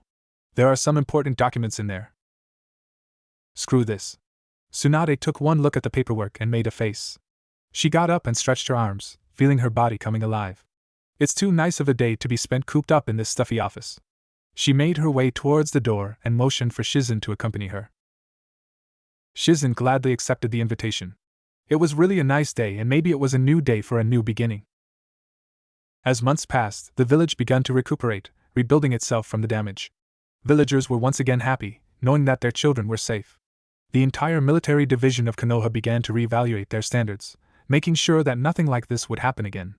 Konoha had also begun to offer more training to ninjas, allow them to prepare for any type of situation. Missions were still being given and completed at the usual rate. Even Kakashi had begun to show up on time, which surprised his team. Sasuke and Sakura were still going out but were taking it one step at a time. Neither one wanted to rush and destroy the relationship that they worked so hard to build up on. Sakura had to sometimes watch Sasuke in case he overdid himself with training. Ever since he was found beaten on the ground, he had taken it on himself to increase his training regimen. No one knows what happened that day, but they could only guess. Team 10 with their sensei, Asuma Sarutobi, continued to negotiate with Suna, on a discreet note. Their correspondent? Temari herself. She was in love with her pineapple-shaped boyfriend, but she was too proud to let him know. He was the only reason she ever came back to this place. The group was working on a plan to somehow reunite Suna and Konoha, but as their plan goes, they weren't making much progress. Guy's team was always Guy's team. Lee and Niji was out of the hospital but was still in no shape to do missions. They were taken off the active duty list and were recovering surely but slowly. That explosion left them scarred for life, a reminder that they were lucky to be alive. Tenten was moved over to Kurenai's team to replace Kiba because he was taken off the active duty list as well. In many ways, Naruto's departure led to many changes in the village. Whether it may be good or bad, it still showed them that they were too relaxed and a single man alone was able to cripple half the village's military power. Danzo seemingly disappeared after leaving the temporary Konoha hospital. No one has seen hair or hide of Danzo since the incident, but word on the street was that he was still alive and plotting revenge. 6 months later. Tsunade-sama! Shizen shouted as she ran into the room, disrupting Tsunade from her daily nap. Things began to return to normal after a few months, and Tsunade no longer blamed herself for Naruto's departure. Things were slowly returning back to the way they once were, with Tsunade sleeping and ignoring the paperwork. Huh? Was that? Tsunade groggily answered. She wiped the drool off her mouth and slowly sat up, wondering what was so urgent that she had to be disturbed. Team Kakashi and Asuma have found the entrance to the Akatsuki base. They are currently engaging Uchiha Itachi and Kisame Hashigaki in battle. What? Tsunade jumped up, knocking over a pile of paper. This was big news. Akatsuki was on the move lately and no one knew why. Where is the base located? Shizen quickly checked her report, scanning the portions quickly. Kakashi failed to mention their present location. She continued to skim through the report. Tsunade cursed the Cycloptic man, damning him and his lazy ways. Tell them to regroup. There must be a reason why those two were the only ones there. Tsunade could feel it in her gut. Something bad was brewing out there, and she didn't like it. Shizen didn't bother to interrupt. She could hear the urgency coming from her voice. She was only like this when she truly believed it was a crisis. She quickly excused herself and walked out of the room to do what was asked of her. Akatsuki base. You're really pitiful, Sasuke. You had several teachers and yet you're still weak. Itachi said as he brought his elbow down on Sasuke's left leg, attempting to break the knee. I shouldn't have spared you back then. Sasuke jumped up and performed a roundhouse kick with his other leg, trying to get Itachi to release his hold. Itachi ducked under the kick and forcefully threw him towards Sakura. Sakura braced herself to catch Sasuke, keeping the damage done to them to a minimum. You come in here and expect to kill me at your level? I'm very disappointed. You don't know anything about me, Sasuke retorted as he pulled himself off Sakura, making sure she was okay before turning his attention back to Itachi. He held out his left arm and took a deep breath.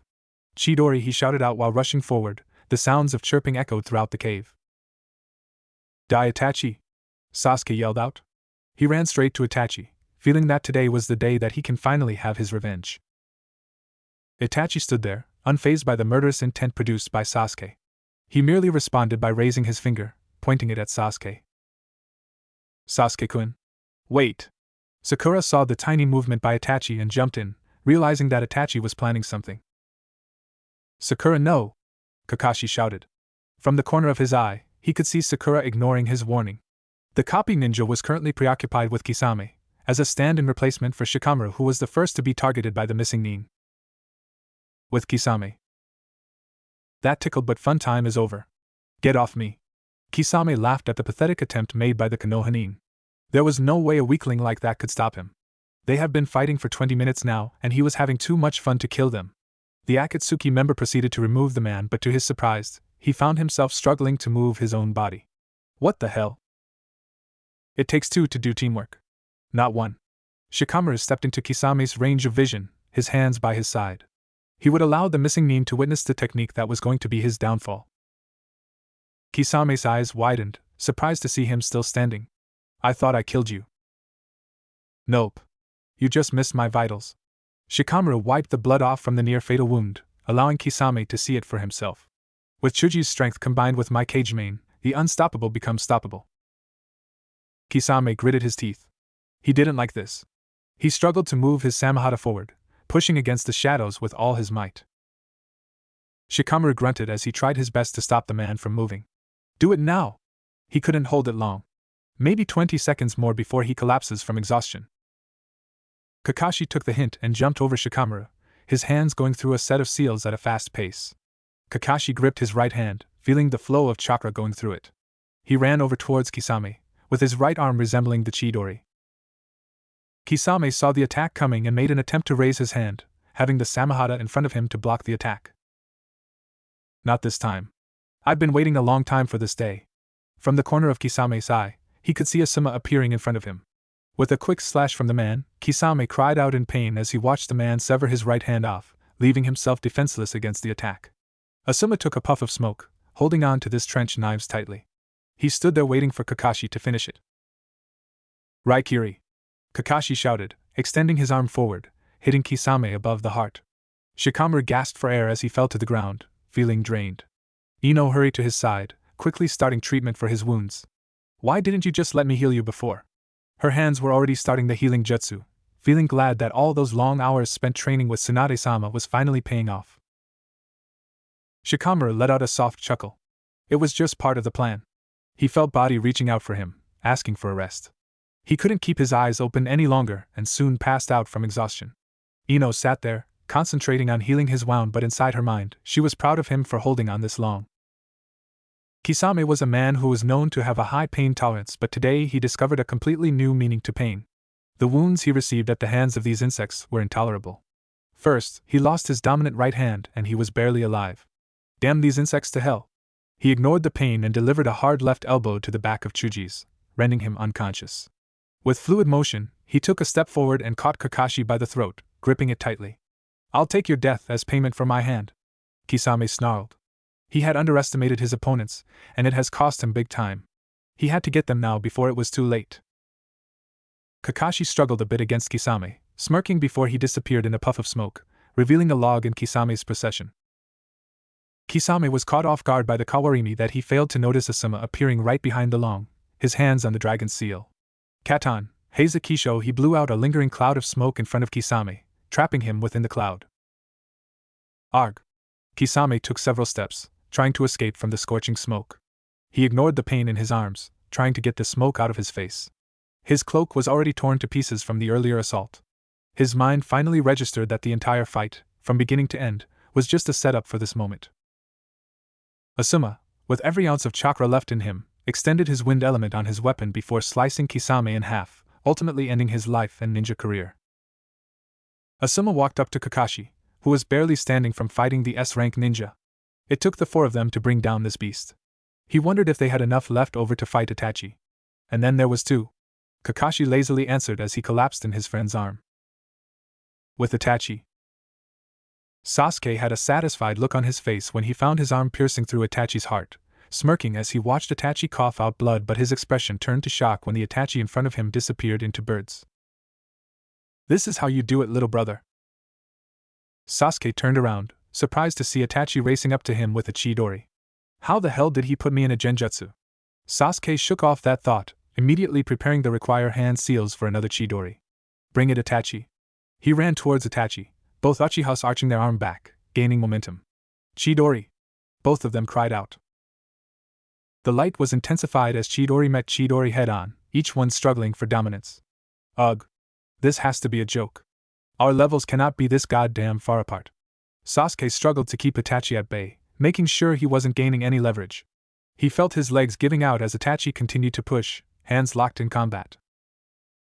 "You lose once more, Sasuke." Itachi stood a step forward, using his body weight to gain an advantage. When he saw Sasuke struggling to push back, Itachi immediately withdrew his hands, catching his little brother off balance. "Shit!" Sasuke felt himself slipping as Itachi released his hand, canceling his own Chidori.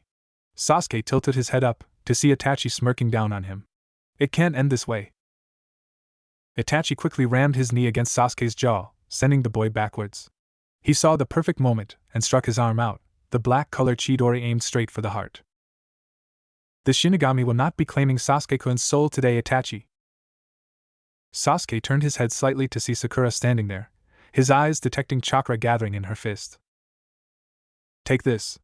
Sakura slammed her knuckle into the ground, causing a shockwave that knocked Sasuke off his feet, saving his life.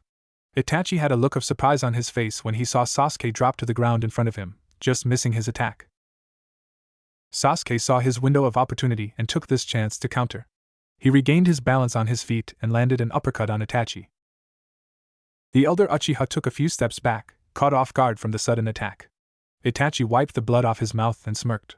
"Good try, but it's still futile." Itachi's regular Sharingan changed into the Mangekyo and began to spin. As he began calling forth one of the Mangekyo's technique, something stopped him from moving his body. "For a missing nin, you're quite careless," Ino whispered as she appeared behind him. Itachi had no time to react when he felt something stabbing him in the back. Itachi felt his body becoming numb as Ino removed the syringe from Itachi's back. She held Itachi's arm out, preventing him from doing any jutsu. "Now Sasuke!" Ino and Sakura both shouted.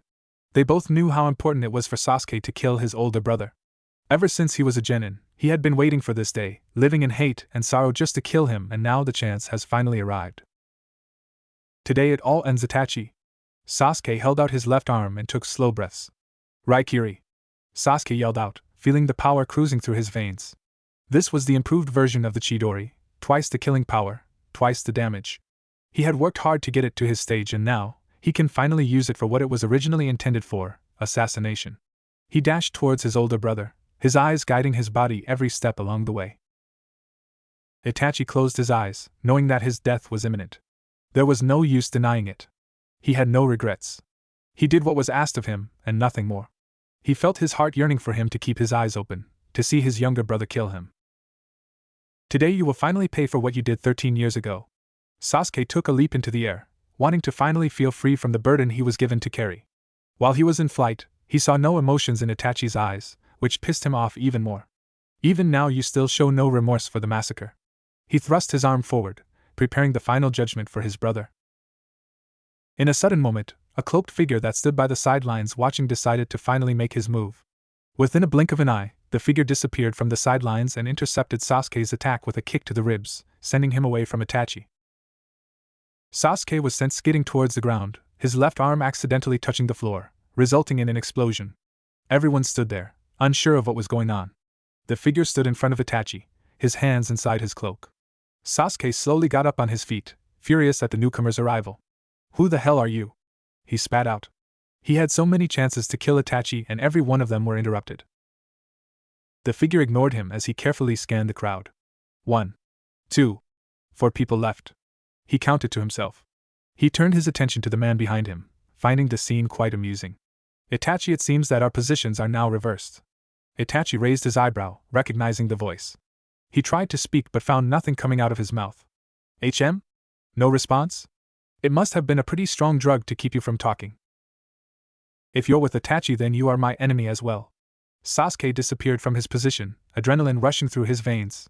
He was moving faster than before, but he paid no attention. His mind set on killing the people in front of him. With his Mangekyo Sharingan activated, he was already behind his brother and this mysterious figure. "Nothing will stand in my way. It is my destiny to avenge my clan." Sasuke quickly performed another Raikiri and thrust his arm forward, intending of ending the fight with one blow. The figure took his right hand out of the cloak and grabbed Sasuke's left hand, nullifying the attack. Sasuke looked appalled. He couldn't believe that this person stopped his attack with just the right hand. It was just unbelievable. "Are you always this emotional? Why don't you just be a good dog and play dead?" Sakura, Ino and Asuma stared at the mysterious person, each wondering who he was. One thing was for sure, he was strong enough to cancel out the Raikiri with one hand. "Who the hell are you?" Sasuke demanded. He tried to break free from the man's grip but was surprised at his strength. There was no way he could budge from it. The figure frowned before answering him. "I'm what you call the calm before the storm." He lowered the hand and applied more pressure, crushing Sasuke's hand. Sasuke screamed in agony as his hand became useless. "I'm sorry. Did that hurt?" The man then slammed his fist into Sasuke's ribs, breaking several of them. Sasuke dropped to the floor, his body screaming out for mercy. He glared at the man, his eyes glowing with hatred. "Sasuke-kun!" Sakura screamed. She charged in blindly and was preparing a punch that could rival her sensei's. The man turned his attention to Sakura, ignoring Sasuke for the time being. He watched as Sakura charged in with her hand arched back, intending to smash it in his face. The mysterious figure stood his ground, stopped Sakura's enhanced punch with just an open palm. Everyone winced from the sound of her fist smashing against the man's palm. A painful scream could be heard as Sakura pulled her fist back, several bones broken and cracked in her hand. She sat on the floor, tightly holding her hands while glaring at the man. "It's been a long time, Sakura." The figure removed his hood, revealing his blonde hair and blue eyes. Sakura's eyes widened as she recognized the figure. "Naruto?" Everyone stood there shocked. Shock was just an understatement. No one had expected the blonde to show up here out of all the other possible places. Naruto stood there, his face deprived of any emotion as he looked into Itachi's eyes. "My debt to you is now repaid, Itachi. A life for a life." "Why must you always be in my way, Naruto?" Sasuke screamed. It was always Naruto that stood between him and his goals. There was never a time when he had no competition. Sasuke leaped forward, his right hand on the Kusanagi.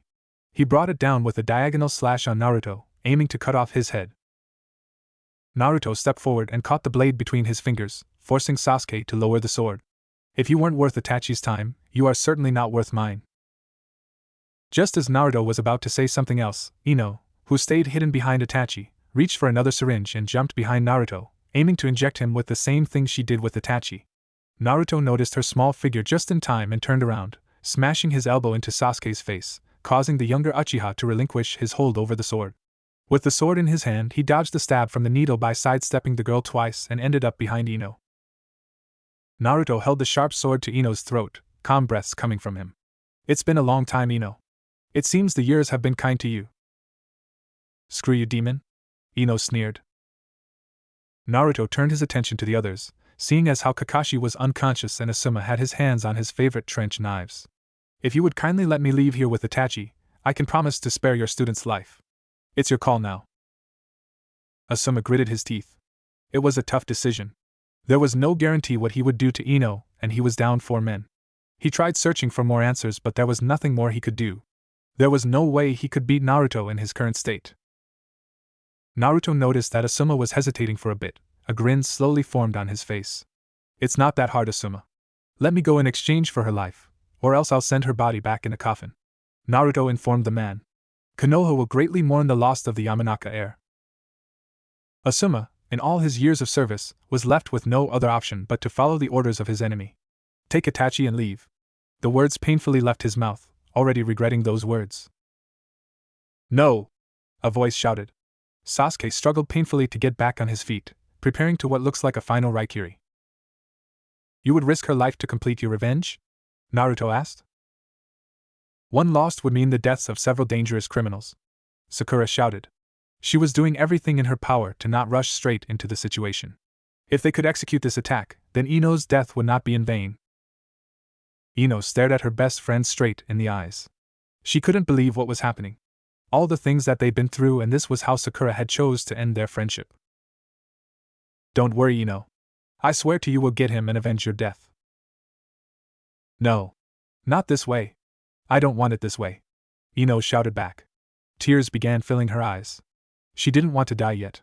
She still haven't done all the things she wanted. She wanted a family, a nice house where her kids can grow up and play. All those dreams that she had started to fade away. Raikiri. Sasuke charged in, aiming to kill everyone that stood in his path. He had put all his chakra into this final attack.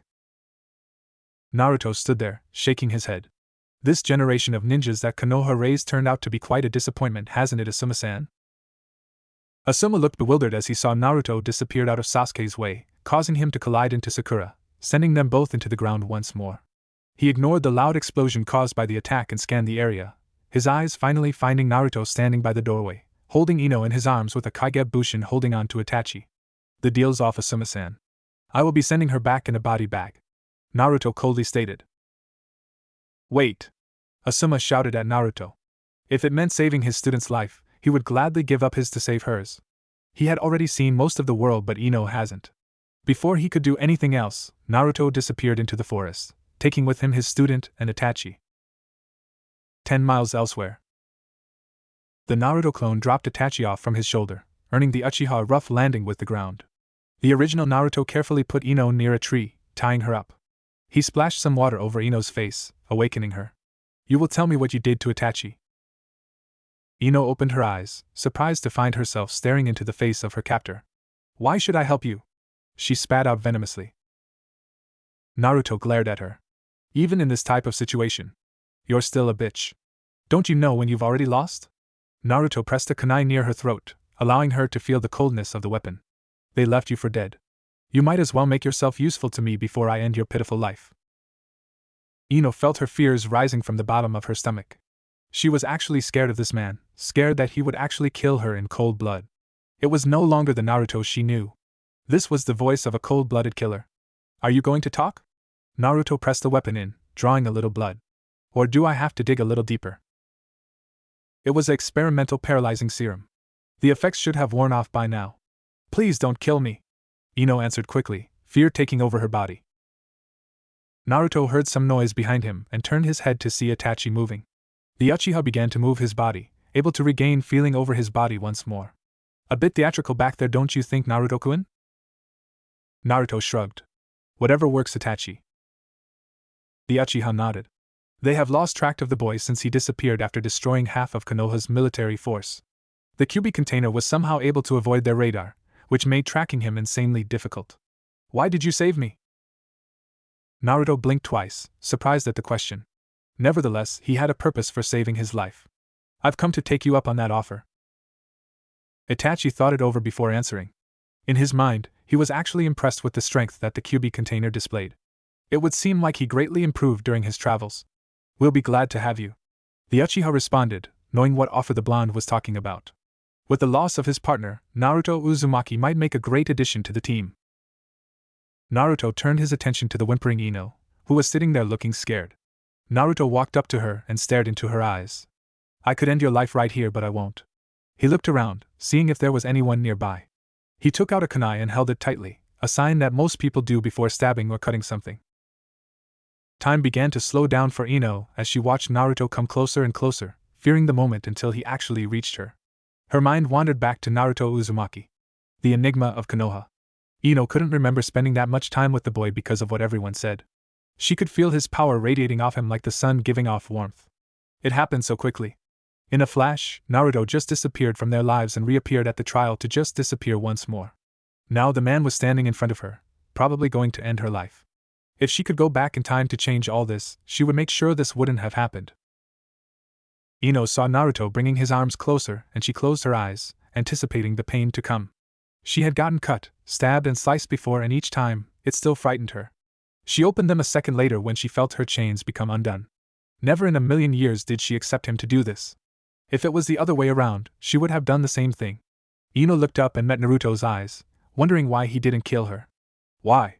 She whispered out. Naruto stared into her eyes, wondering if she was just stupid or curious.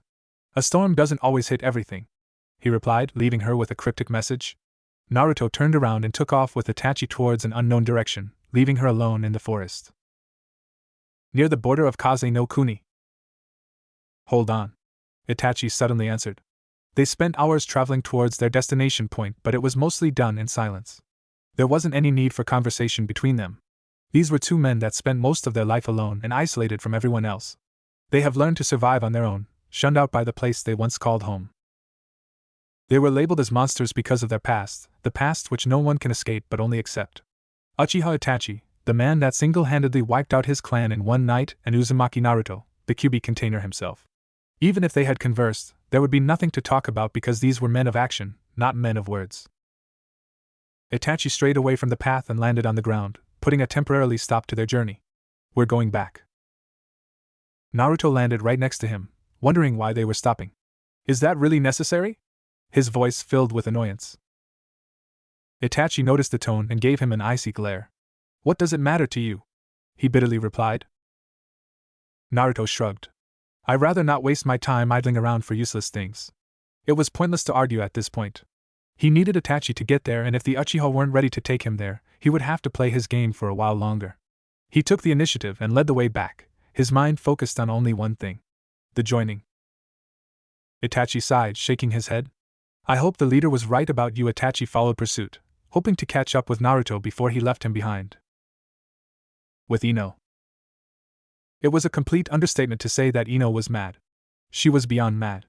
Not even the wraith of the devil himself could match what she was feeling right now. As she made her way back to Konoha, she was destroying everything in her path: branches, trees, whatever she could take her frustrations out on. Her day went from bad to worse in a matter of minutes. She continued to curse her day as the scenes replayed themselves over and over in her head. It was unbelievable how well choreographed everyone was. It was as if they all had a part in this grand scheme to make her life miserable. It was no one's fault but mine that I was captured as a hostage, but Ino said out loud. This was a trick that she picked up from Tenten. By saying these thoughts out loud, it allowed her to freely gather her thoughts and approach them in a logical and scientific way. It was also her way of keeping herself calm. She's been known to throw crazy tantrums, according to Shikamaru. I should have never accepted this mission. I knew I should have stayed in Konoha. A village is defined by how many missions they receive. The more missions that the village receives, the better their reputation is. Missions are also a way to judge ninjas. The more missions that they do, the higher their status is. A ninja's life is only worth as much as their missions. There was really no guarantee to what the occupation of a ninja would hold, whether they would live to see tomorrow or not. It varies due to the dangerous nature of this job. To throw away my life like some sort of useless trash, that is their fault. Ino released a small growl, gripping her knuckles tightly. It pissed her off when the person who she considered her best friend, her sister, was nothing more than a facade. Ah! Ino yelled out as she smashed her fist into the tree. She winced at the pain but shrugged it off, seeing as how the pain was also relieving her at the moment. Damn Sakura, Ino whispered. Ino took a step forward, preparing to continue with her traveling back home, but when she took that step, she felt herself losing focus for a second. Ino staggered back, pressing her palm to her forehead. Whoa, I must be losing it. An image of Sakura appeared in front of her, a smirk on her face. That must be it. I'm pushing my body too much, and this is its way of telling me to take it easy. Ino reasoned with herself as she continued to stare at the image of Sakura that was fixated in front of her. She looked towards another direction, but Sakura was there as well. Ino growled in annoyance. Why am I seeing her face now? That's simple, Ino pig. You can't stand the fact that I'm stronger than you and I'm also dating Sasuke-kun. You're just jealous that you can't be like me. A voice similar to Sakura's whispered. Ino felt her body quiver from the voice. After hours of traveling alone, hearing the voice of the person she wanted to get revenge on wasn't exactly her main concern. Sakura! Come out here, forehead girl! Ino shouted. She took a glance around her surroundings, searching for any signs of a genjutsu. The Sakura image reappeared in front of her, smirking at her once more. Why? Ino charged forward, her fist arched back. Why the hell are you smirking? Ino cried out as she slammed her fist through Sakura's face. The image slowly faded, leaving the girl completely confused. She had just destroyed a tree, but their Sakura was nowhere to be found. Feeling exhausted, Ino dropped to the ground, leaning against the broken tree.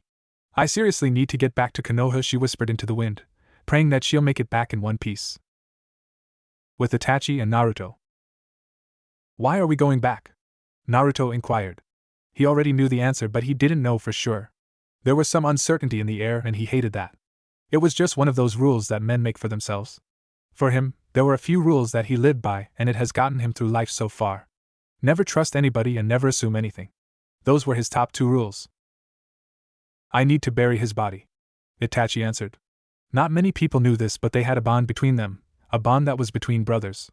They have been partners ever since he first joined the organization, and it would be dishonorable to leave his friend like that. I don't see that as a valid reason for going back. He's dead. There's nothing we can do. We should be moving. Before Naruto could finish that sentence, he was slammed into a tree, Itachi's hand tightly gripping his throat. Itachi stared into the man's eyes, his Manjikyu Sharingan spinning rapidly. This is not about what you want to do. This is about what I want to do, Itachi coldly exclaimed. Open your damn eyes, Itachi. He died because he was weak. The weak has no place among the strong. He might be a partner, even a friend to you, but to me, he was nothing, Naruto retorted in an equally cold tone. Both men stared at each other, neither moving a muscle. Itachi finally relinquished his hold over Naruto, dropping him to the ground. If you ever disrespect Kisame again, I will kill you. I would like to see you try, Uchiha-san, Naruto whispered, putting emphasis on Itachi's clan name. Tension began to rise up between the two, each glaring at each other. Itachi stood near Naruto, his figure looming over the man. Don't try me, Uzumaki, or I'll show you what a real Uchiha can do. Your brother already tried proving that. Will there be a difference between you and him? I surely don't see it, Naruto answered, mocking Itachi. My weak brother is blinded by his ambitions. Do not compare him to me, Itachi replied. He started to walk off into the cave alone, leaving Naruto outside. Naruto sat there and frowned. A dead man is still a dead man no matter how you look at it. His eyes growing red for a second. There is no such thing as a good man in this world, Itachi, Naruto said while staring into the cave. In Konoha, 5 p.m. Tsunade let out a small yawn, stretching her arms. It was that time of day and the paperwork was just high enough to be her pillow. Just as she was about to put her head down, Shizen ran into the room, letting the doors bang against the wall as it opened. Tsunade-sama! Tsunade let out a small groan. There goes her afternoon nap. After a long day of paperwork and drinking sake, she deserved a nap. What is it now, Shizen? Unless half of Konoha was under attack by Akatsuki and demons, there was no way she was leaving her office. They're back, Tsunade-sama. Tsunade raised her eyebrow, not completely sure what she was talking about. Who's back? Team 7 and 10. Tsunade sat up. The news had her undivided attention. This was a lot better than doing some lousy paperwork. Well, go get them in here. I have some questions for them. Shizen hesitated for a second. They're currently in the hospital at the moment, Tsunade-sama. They ran into some problems while encountering Itachi and Kisame. Wondering what happened, Tsunade jumped out of her seat and made a dash for the door. Come on! Don't just stand there. We have to get down there, she barked out. Shizen quickly nodded her head and ran after her. With Ino. My god. I didn't think we traveled that far out from Konoha. Ino mentally cursed. She was a long way off from her destination. There was nothing but trees and more trees. It was already getting dark, and she was deciding if she should set up camp or not. Is getting my revenge this important that it's driving me to keep going? I wonder what kept him going. Ino's expression suddenly changed. Somehow, images of him wandered into her mind. She wasn't even thinking about it. She started laughing as she rested against a tree. I must be going crazy, she thought back to the time she spent with the hyperactive blonde. Surprisingly, no matter how hard she tried, she had no memories of ever spending time with the blonde. Is this truly how much I know about Naruto? She asked herself. She couldn't remember anything about him, his likes and dislikes, his favorite hobbies, or even his birthday. She quickly dismissed those negative thoughts out of her head, wanting questions that could trigger a memory that she'd forgotten. There must be something about him that I knew. She thought back a bit further. She got her answer when she remembered something from their genin days. Flashback. Naruto. What do you plan on doing when you become older? Iruka asked. It was nearing the end of the exams and he always did this exercise. He wanted to ask the kids what their dreams and encourage them to follow it. He wanted to play a role in these kids' life, knowing that they might not have much of a life after they graduate. I'm going to be the greatest Hokage there ever was, Naruto shouted. He jumped on his desk and pointed towards the window. I will surpass the Yondaime, and then everyone will see that I'm better than he is. The class burst out laughing, knowing that he was the class's dead last. A loser who couldn't achieve that dream no matter how hard he tried. You're a loser, Naruto. There's no way you could become Hokage. Why don't I become Hokage for you? I have a better chance than you. Heck, even Shuji could become Hokage before you. Kiba shouted. Ino snorted. Get real, Kiba. The only person who could become Hokage is Sasuke-kun. She looked at her Sasuke-kun, the boy of her affections during her younger days. Naruto only smiled. That team couldn't hold a candle to my powers, Ino-chan. You're better off leaving him for me. Ino laughed once more. Get real, Naruto. Get real. Flashback end. Ino sighed. She really had no relevant information about him. She only had bits and pieces of information. Besides the fact that there was only a handful of blondes in the village. She had nothing. She did know that he was going out with Sakura for a while, but after they broke up, he just disappeared from their lives completely. Whenever she had hung out with the rest of the Rookie Nine, Naruto was never there. No one even bothered to bring up his name, nor did they seem to care he was missing. A bit of guilt raced through her heart. Was it our fault he turned out like this? Would it have made a difference if one person cared? She tried to picture herself in his place, but it was difficult being Naruto. She couldn't imagine just being him. The more she thought about it, the more she realized that she never really tried to understand Naruto, and because of that, she almost died by his hands. She shuddered at that thought. His cold blue eyes still engraved in her memories. Will you truly be happy when you get your revenge, Naruto? Is revenge the only path that a person that's been betrayed can take? She asked. There was no answer, not even a breeze of the night wind. She chuckled at herself. Of course no one was going to answer her. There was no one here in the first place. She looked up at the stars, searching for some sort of answer. What made you turn out this way, Naruto? Would it have been different if someone cared?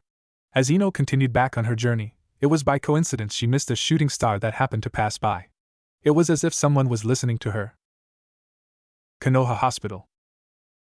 Tsunade stood outside the door, catching her breath before entering.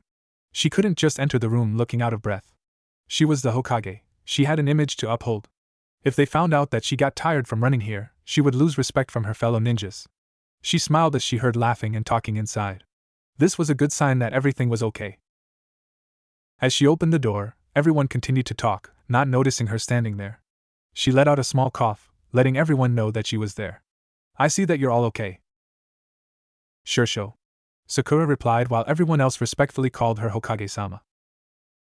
Tsunade nodded her head and entered the room with Shizen. I see that you're all back in one piece with the exceptions of a few.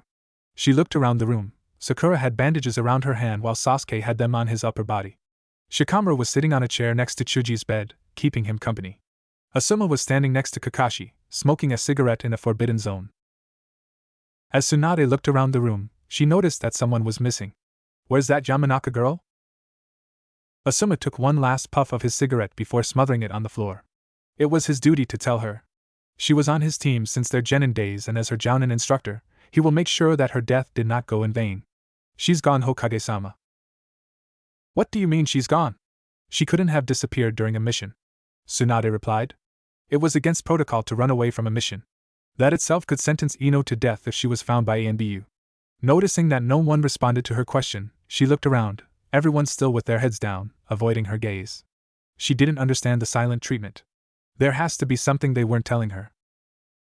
He took her. Asuma finally answered. That was the truth. No matter how much he tried to hide it, there was no use denying the fact that she was gone. Tsunade looked at the elder Sarutobi, trying to understand the meaning behind that sentence. We ran into Naruto, Hokage-sama. Kakashi spoke up. And AR Naruto? He's alive? Tsunade managed to stutter out.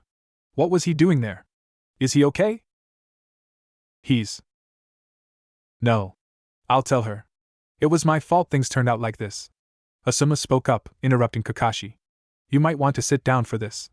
It's a long story. Tsunade nodded, pulling up a chair.